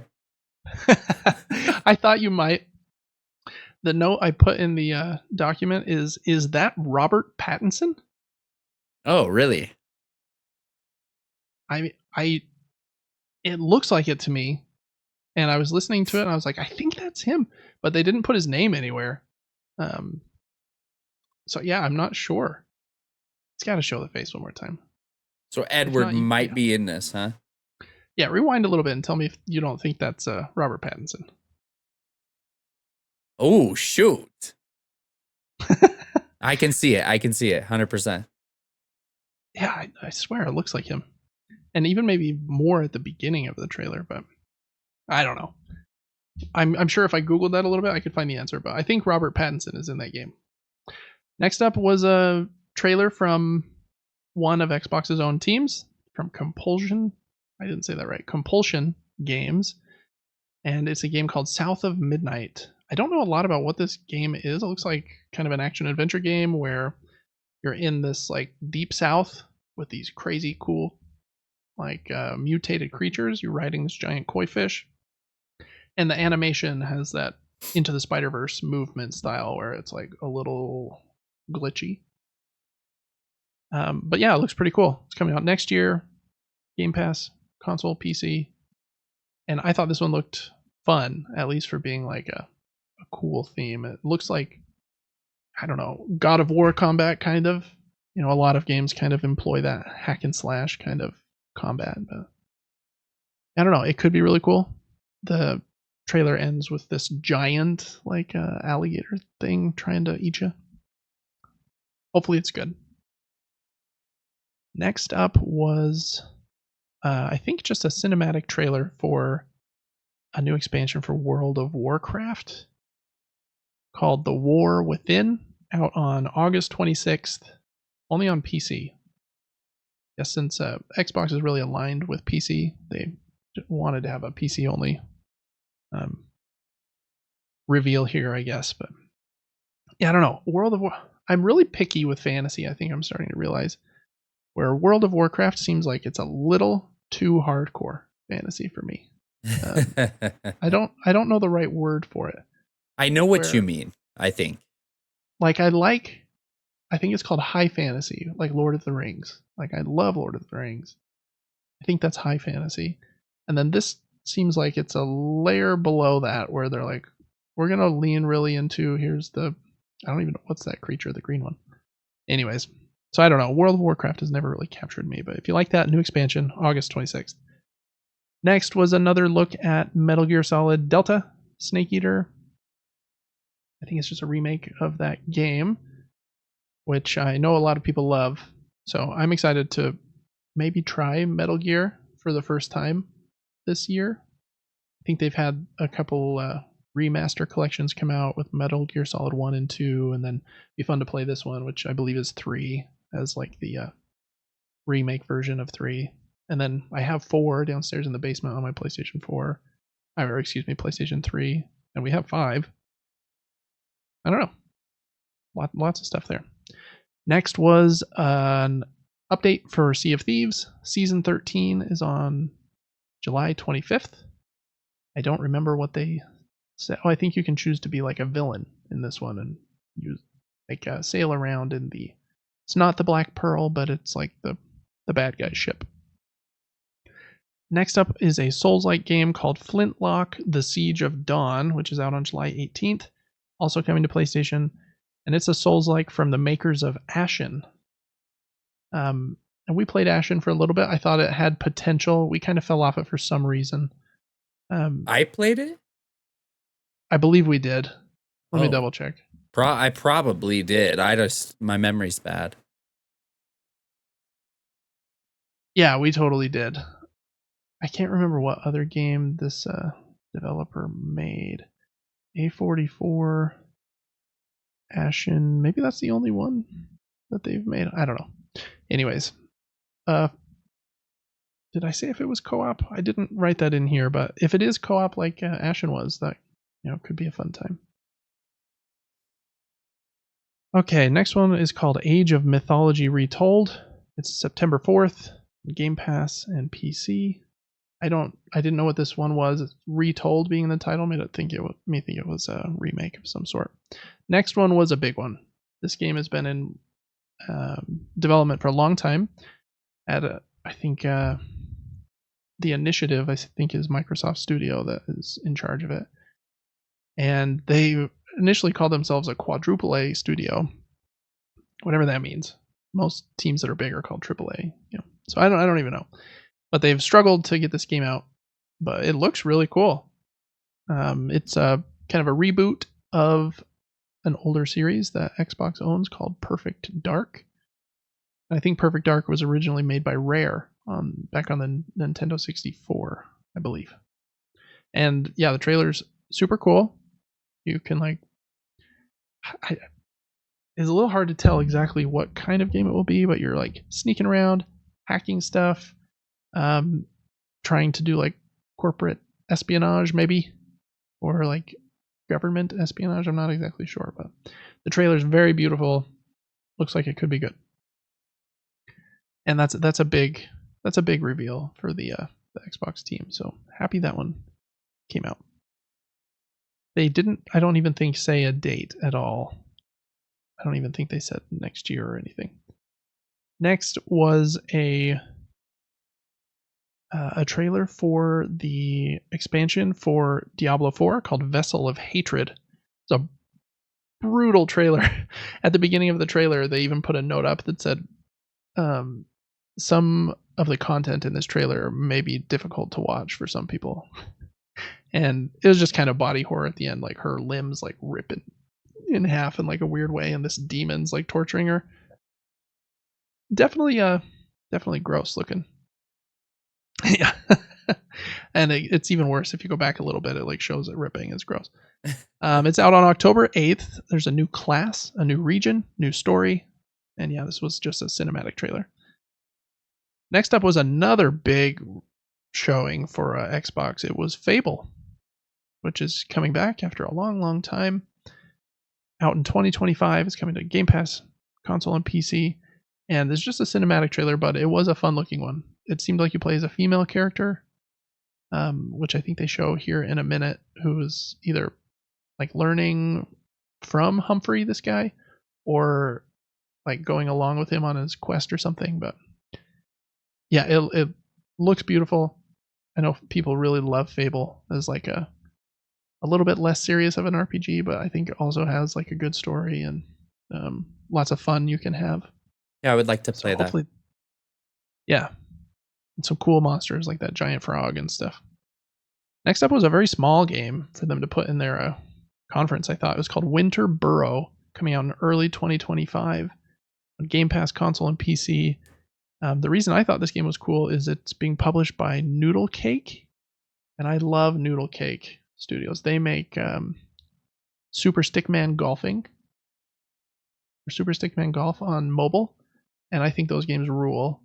And they've also made some other pretty cool games. Whenever Noodle Cake makes something, I'm excited about it. So that one was called Winter Burrow. And actually, before I skipped one, my bad. You're on one that I skipped. This next one I thought looked pretty cool too. It's a 5v5 hero shooter called Frag Punk. Comes out next year on Xbox and PC, and it's a first-person shooter with like these super cards that you like hold in your hand, and then when you crush one, it gives you a special ability. Yeah, it just turned like all the enemy heads way bigger to make your headshots easier. You can do the headshots. Yeah, so there were some cool like special abilities in those cards. Man, a lot of hero shooters right now. That Marvel one and Concord, and then this one, Frag Punk. And yeah, this was the little indie game from Noodle Cake, Winter Burrow. Next up was a game from Annapurna called Mixtape. It's coming out next year. Game Pass, console, PC, and PlayStation 5. Gave me Life is Strange vibes. You're like a teenager hanging out, maybe getting in a little bit of trouble. Seems a little more wholesome, though, in my opinion. I don't know if this is like rated M as well, like Life is Strange. Life is Strange is a little cussy. Hopefully this one's a little more wholesome. I don't know. Looks like it could be fun. And it's from Annapurna, who makes good stuff usually, so I would try that out. Next was another look at Flight Simulator. I don't know if this is a new game or just an update to Flight Simulator. Flight Simulator is so impressive and like how big and beautiful it is. I think it uses like Google Maps data, and you can fly like over any city or anywhere in the world. And see like actual streets and buildings and stuff. That's so great. This either new version or expansion is out on November 19th and gives a lot of like new flying options. And so they have like flying as this one, air ambulance, or as like agriculture, like when you drop the water on the farms. Yeah, aerial advertising. All just different kinds of ways to fly. Yeah, VIP charter. So yeah, I think if you want to simulate flying, I think this is the best simulator that there is, except for maybe like ones that NASA or somebody uses, which probably can't run on a PlayStation. Let's see. Next up, it was the 10-year anniversary of Elder Scrolls Online releasing. So they're making all the DLC available for free for a limited time. Again, an MMO, I don't know if I could get into one, especially one that's like 10 years old. But I don't know. If it's been around that long, it must be pretty good, I would think. Next was a game from the Life is Strange series. It's called Life is Strange Double Exposure, out on October 29th of this year for console, PC, and PS5. And it's the same character from the first Life is Strange. Her name is Max Caulfield, I believe. And I liked Max. She was one of the best parts of that game, which you would hope your main character would be. She's a little older. Her friend dies, but she starts to hear her voice and can like hop between two dimensions, one where she's still alive and one where she is dead. And it seems like she has to try to solve her murder in that other dimension, and maybe that will bring her back in the other one or something. This game's had a little bit of controversy because the game's $50, or if you buy the $80 version, then you get access to chapter 1 and 2 of the game 2 weeks early. And so some people have been saying like, okay, so I have to pay a $30 upcharge to not see spoilers. I don't know. I would just wait the 2 weeks and save the $30. I could avoid spoilers, but I know it can be hard sometimes to avoid spoilers for big games. Next up was the Indiana Jones game, and man, it looks exactly like Raiders of the Lost Ark to me. And I think they're using like all the same characters. I think it might be the same villain. That might be the same lady from Raiders of the Lost Ark, and that looks exactly almost like Harrison Ford. I wonder who's doing the voice, because it sounded like him a lot too. I'm sure it's not Harrison Ford though. I would imagine they don't want to pay him what it would cost to make Harrison Ford play that character in this game. But I don't know. It looks like it could be really fun. Graphics look really good. Machine Games does really good work. When they get past the cinematic, I think it does show some gameplay. And I forgot, Machine Games makes first-person games. So I believe it's a first person. It's not like Uncharted where it's, third person. They show him like whipping the whip at the end of the trailer. And yeah, I mean, I thought the trailer was awesome. It goes through this whole scenario here where they're like hiding from these Nazi characters, and there's like some funny moments that happen. Totally Indiana Jones vibes. I thought they nailed the vibe for sure. So hopefully it's really good. And yeah, I just don't know how first person gameplay will kind of how will that match the vibe I'm like expecting from like an Uncharted game or something? But maybe it'll match. I don't know. But it looked really good. Excited to try it. Yeah, here's the first person stuff. Dang, it just briefly shows it, but I could see it. Yeah. So, yeah, that was what's the full name? Indiana Jones and the Great Circle. It is coming out this year. They didn't say a date, but it's this year to Game Pass, Series X, and PC. Well, X and S, I believe. Next was another look at Mecha Break. It's that fast flying mech game. It's having a beta in August, also coming to PlayStation. Next up was a game called Wukong or Wu Chang. I'm not exactly sure. Fallen Feathers. It's coming out in 2025 on PC, Series X and S, and on PlayStation. It's a Souls-like game with Japanese art, kind of creepy art. I thought the trailer made it look pretty cool. Your character like gets hurt and then her arm gets healed with like these feathers. Maybe that's why the name is Wu Chang Fallen Feathers. I think they might show some gameplay once you get a little bit past this spot, or maybe it's just a cinematic. I can't remember. Yeah, her arm kind of heals itself here after she gets hurt. So I don't know. Maybe it'd be cool. That is so much body horror in these trailers lately. That weird thing coming out of that monster's face. I don't like that. Okay, and then they ended with a few big ones. Avowed is another big RPG that one of their teams is making. It's coming out this year. They've got a lot of games launching this year. Microsoft does this one, and Indiana Jones, and what else did I say? Now that I say that, I can't remember anything. The Starfield DLC. And maybe that's it. And then Dragon Age, but that's not their game. That's by Electronic Arts. But yeah, Avowed, I thought it looked pretty good. I don't know exactly like where's the trailer wasn't super long. Like what's the main difference between this and Fable? Or like Dragon Age? I'm not 100% sure, but looks like it could be good. And then next was a game called Atomfall, which is coming out next year on Game Pass, console, PC, and PlayStation 5. And this one,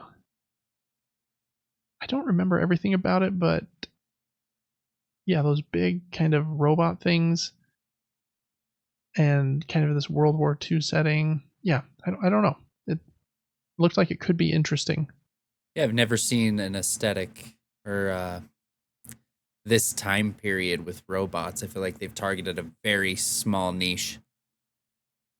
Yeah, very specific. It's cool that it doesn't look like it's totally been done before, but I definitely get Fallout vibes from it a little bit. I don't know why. Yeah. It's like the robot where it shouldn't be and that like zombie ghoul thing we just saw. I don't know. It could be cool, honestly. We'll see. Yeah. Next up, they showed just a tiny bit about Assassin's Creed Shadows. It's out on November 15th. We'll again talk about that in just a second on the Ubisoft thing, which is a short one. And then they showed a little bit of Stalker 2 Heart of Chernobyl, which is out on September 5th. It's a first-person shooter set in Russia, I believe. Looked very pretty. Weird, demented monsters. Big tornado thing. I think Stalker and Stalker 2 are very well-loved games, so I imagine this is a pretty solid one. I've never played one. I think they're probably like PC first kind of games. That's probably why. But it looks pretty fun. All right, and then it was at this point that they showed their new consoles. So there's a new all-digital Series X. It's a 1 terabyte version, and then there is a new Series S. Excuse me, also a 1 terabyte version. Those were both white. And then there's a new black, Galaxy Black 2 terabyte Series X.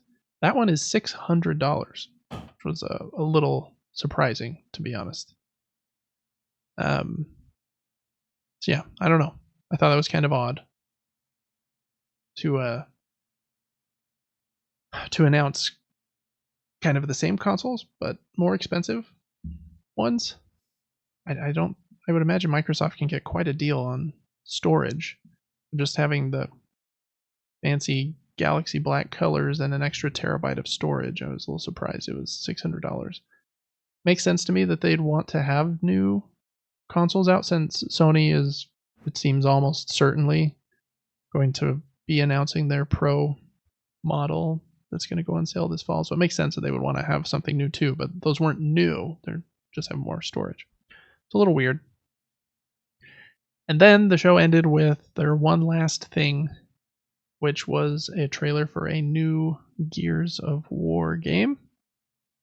And this one is called Gears of War E-Day. I think you're too far ahead, Devin. That's the Call of Duty 30-minute Call of Duty section. So it should be right after Sarah Bond talks here. There you go. Yeah, that's the Gears of War trailer. And I guess it's all about, I don't know exactly what E-Day stands for. It's probably the day that those that the aliens first showed up on the planet. So it's kind of going back as a prequel to the first Gears of War. And I forget those two characters' names, but Marcus and Alex, Marcus and I can't remember. I think those are the two like well-loved characters from that series. So some big games that they showed during their conference. I thought their conference was very good. It was like an hour and 15 minutes of just boom, boom, boom, boom, boom, good stuff. I'd probably give it like an 8 out of 10. I thought it was very solid. And a lot of stuff that was coming out this year. So I think they're going to have a good year. They needed that. So that was good. That seemed better than the PlayStation one to me. Oh, yeah. Oh, yeah. Way better. I think it was way better. Can you still see me and the show? I can, yeah. Okay, Streamlabs crashed on my screen, but it says it's still going in the background. So, oh, fun. Hopefully it is. We'll see. Last up was one I didn't watch. It's Ubisoft Forward, and really quick, just the highlights from that one. Skull and Bones is getting a new update that has dragons. X Defiant, they showed the season 1 content. There's a new Monopoly game called Anno 117 Pax Ramona. Avatar Frontiers of Pandora is getting a new DLC pack called expansion called the Skybreaker, out next month in July. The Crew Motorfest is adding a new island for free. Prince of Persia: The Lost Crown, very good Metroidvania game, is got a free update that day and is getting story DLC, I think called the Dark Mask or Black Mask, in September. The full-blown Prince of Persia: Sands of Time remake has been kind of restarted and is now targeting 2026. That game was, I think, supposed to be out in January of 2023. So that's been quite a kerfluffle they've had there. And then they showed gameplay for their 2 big games that are coming out this year. Star Wars Outlaws and Assassin's Creed Shadows. I think there are 13 minutes of Assassin's Creed. It's a very beautiful looking game. The one thing I thought was funny, rewind just a little bit, Devin, to when he hops off his horse. And see, tell me if you think anything looked weird about this moment when he hops off his horse.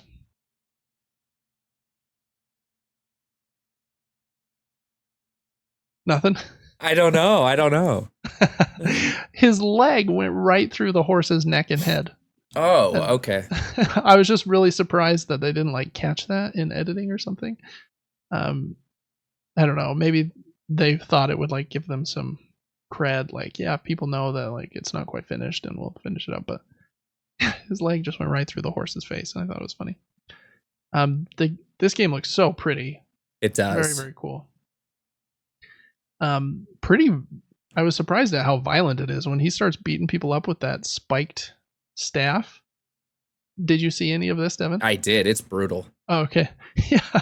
He knocked one guy's head right off. It was kind of crazy. I was surprised. But yeah, I like the 2 characters. He's big, strong. I just go in with that, giant baseball bat.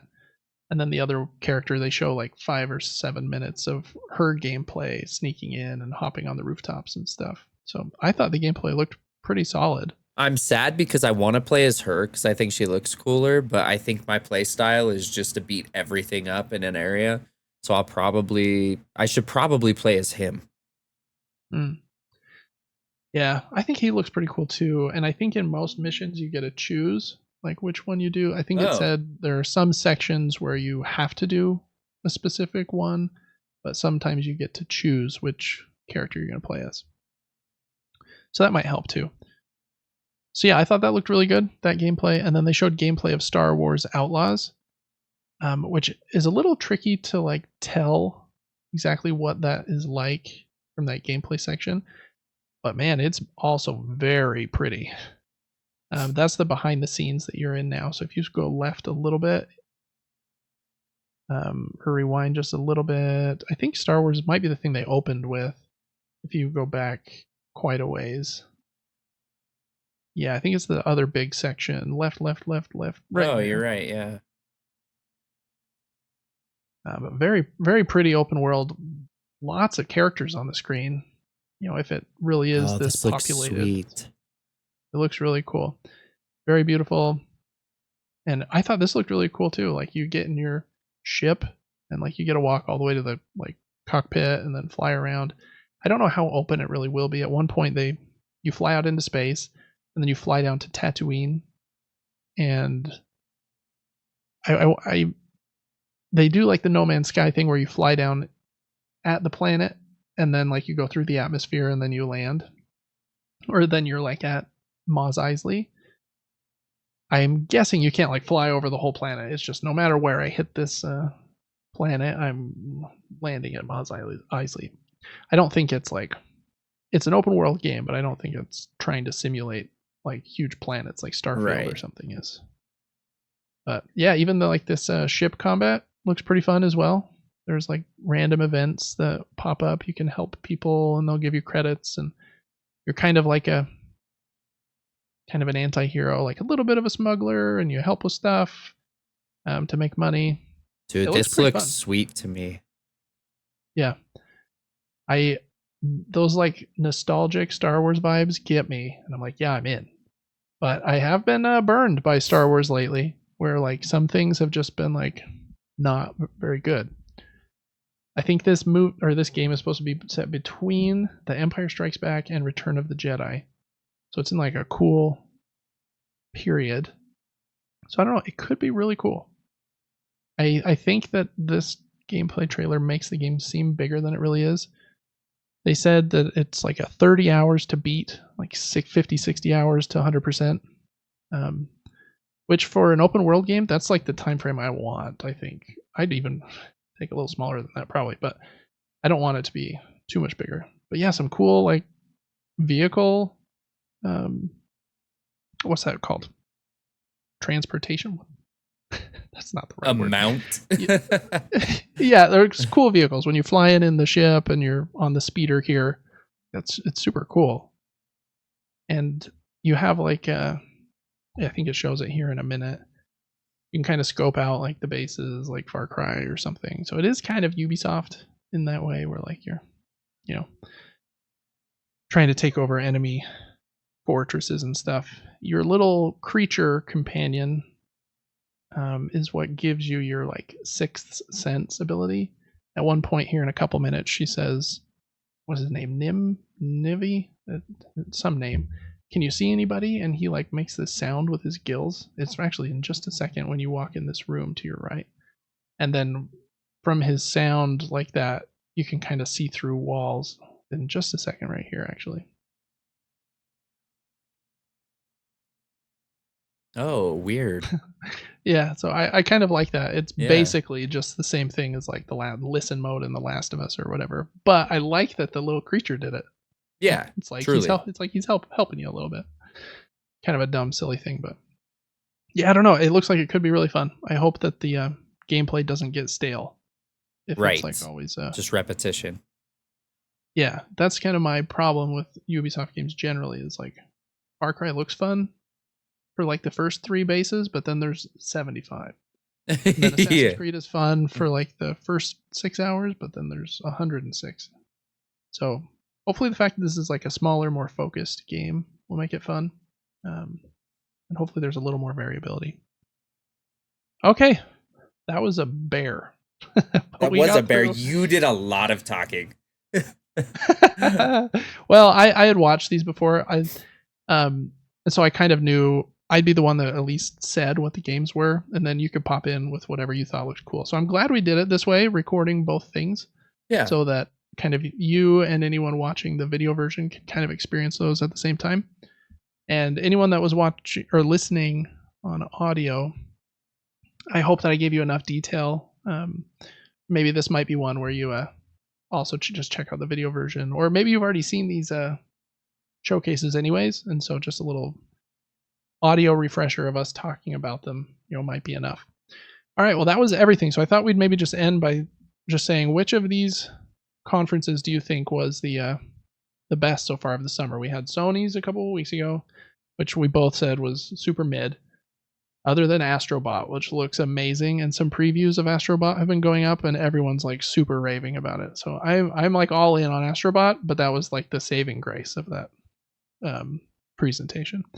Then we had Summer Game Fest. I think the highlights from that one for me were the Lego Horizon game. There were some like cool games that I hadn't heard of before that might be cool, like the Phantom Blade 01, seeing that again, like it has potential. Hyper Light Breaker, Dune Awakening as an MMO that might get me into MMOs. Excuse me. That Unknown 9 Awakening game that's like Uncharted in India. So there were some cool reveals there for sure.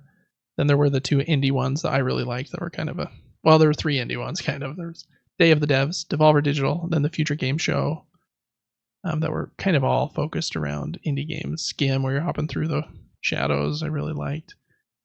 I think Xbox's show just was the best one, in my opinion. They showed the most big stuff. Yeah, it from their seemed own like most of teams. their reveals actually were pretty substantial.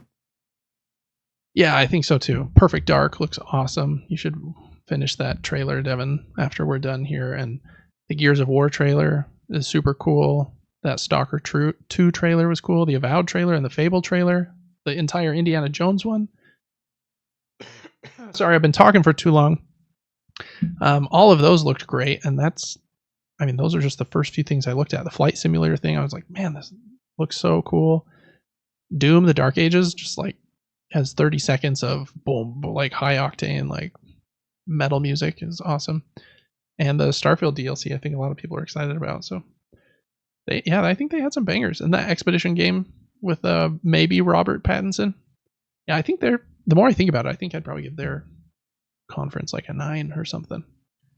But I've talked a whole bunch. What do you agree? Do you think their showcase was the best one? I do. I think Summer Game Fest had so much stuff, so it's hard to count them out. Yeah. But Xbox really condensed just some bangers, as you called them. Like, truly just good, exciting games. But why do they have such good games when their consoles are holding games back? What is this? What's going on? You know what I mean? Yeah, it's kind of the chicken and the egg situation. They had a really crummy generation with the Xbox One where they didn't release like a lot of great games. There are some good ones, but like in quantity, I would say they had like 1/5 or 1/10, like the amount of games that they needed to have. And so since they fell so far behind during that generation, they're just like, they're in a tough spot where I don't know if they can really ever catch up on a hardware front. And they've said this before, which I think is a really good point, that losing that generation that bad was really bad for them, because that's when people started making their digital libraries. Like I started buying all of my games digitally on PlayStation 4. And so then when the PlayStation 5 and the Xbox Series X were coming out, I'm like, oh, these ones, like, they look a lot more evenly matched than the PlayStation 4 and the Xbox One did. But there's no way I'm moving because I've got 500 games on the PlayStation 4. That makes me feel bad for them, honestly. Like, because I want both sides to succeed, you know? Yeah, I do too. Because competition's good, and Sony without competition will charge $60 for their VR adapters and charge you $10 to upgrade your Horizon Forbidden West copy from PlayStation 4 to PlayStation 5 and try to nickel and dime you a little bit. So I agree. I think that the way that they're going to be most competitive, though, is in software, where once they fully just start putting all of their stuff everywhere, they're going to sell a shiz ton. Like the next Halo, what is the next Halo? 7? I guess Halo Infinite 2? I don't know. If it's on everything, like, can you imagine how big that would be? Be a big deal. So, I don't know. Anyways, I didn't have a closing question for us today. I thought we would just close by briefly just saying which shows we thought were the best. The 2 predictions I had last week was that Xbox would announce one of their exclusive games for PlayStation during the show. They didn't do that, but they did on their blog and stuff after the show point out what some of them are coming to PlayStation. So I was wrong there. They did say right here, after the conference was over, they had an interview with IGN, and they said, quote, "Our commitment to our Xbox customers is that you are going to get the opportunity to buy or subscribe to the game. We are going to support the game on other screens, and you are going to see more of our games on more platforms. And we just see that as a benefit to the franchises that we're building, and we see that from players, and the players love being able to play." The thing that's been quoted there the most. You are going to see more of our games on more platforms. Seems like a lot more of these games are going to come over. That seems to be Satya Nadella's prerogative. That was a big lot of words there. The CEO of Microsoft, he wants it to happen, it seems like. So I think it's going to. The other prediction I had was that Silksong would be out now, included on Game Pass, and it has in no way, shape, or form been mentioned. So in the words of that Gordon Ramsay guy, I am an idiot sandwich. So, way to go. Yeah, hope burns eternal. and we are all clowns for thinking that game will ever come out. We do have one more hope. Nintendo still has their conference this month. They haven't announced the date, just that it's sometime in June. And please, by some miracle, just let it be there. Honestly, bro. And Devin, I think your prediction was Bloodborne 2 would be at the Summer Game Fest. And it was. And not. Yeah, I mean, because no one cares about one of the greatest games ever made anymore, so they're not working on a sequel. Yeah, I don't know what they're doing with that. I feel like they're fumbling with that one. I do feel like Grimcoven is basically Bloodborne 2, but it is a board game, so you got a little difference there. We could just play the Bloodborne soundtrack while playing Grimcoven. Yeah, that's probably not a terrible idea. Yeah.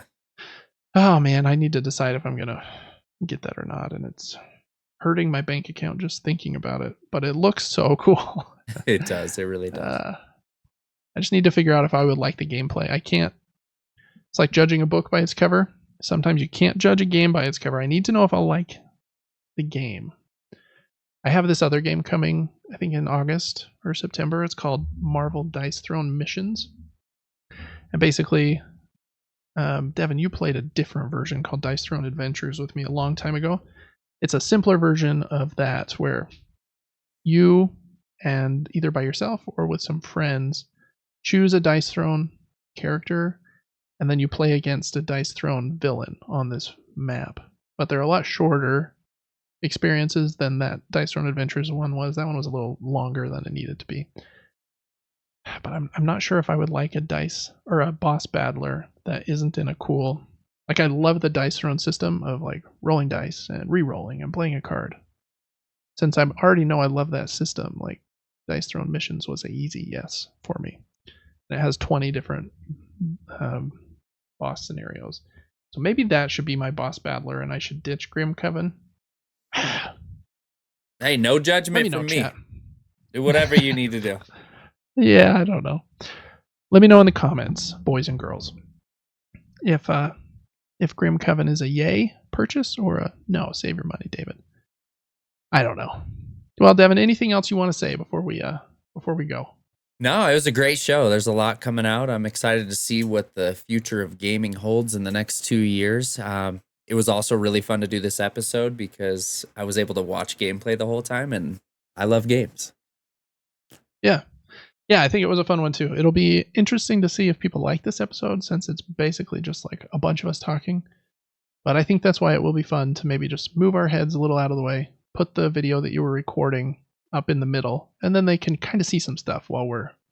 Because there's probably like 150 games, I just said. Yeah. Like, and so not all of them's going to be for everybody for sure, but... This episode is definitely going to thrive on YouTube. Watch this episode on YouTube. Yeah, I think that it will be true, as long as I can. Now I got to figure out if I can line up that video with our voices. Luckily it's muted, so I don't have to worry about like the audio coming through, but we'll see. All right, everybody, thanks so much for listening to the Super Game Brothers podcast. Make sure to check out the other videos we have on the channel. I just had my maybe 10th playthrough segment of Animal Well go up. We do this podcast every week. We have advanced episodes every week, exclusive on Patreon at patreon.com/supergamebrothers. Devin streams every weekday on Twitch and TikTok. That's Player4 on Twitch. Not the number 4 spelled out. The number 4. I said that the worst way. Digit. Player, then the digit 4. And then on TikTok, it's Player, digit 4, TV. Yeah, I think that is, I think that's all the outro shenanigans. So thanks so much for watching. Appreciate you. And we will see you on the next one. Bye-bye.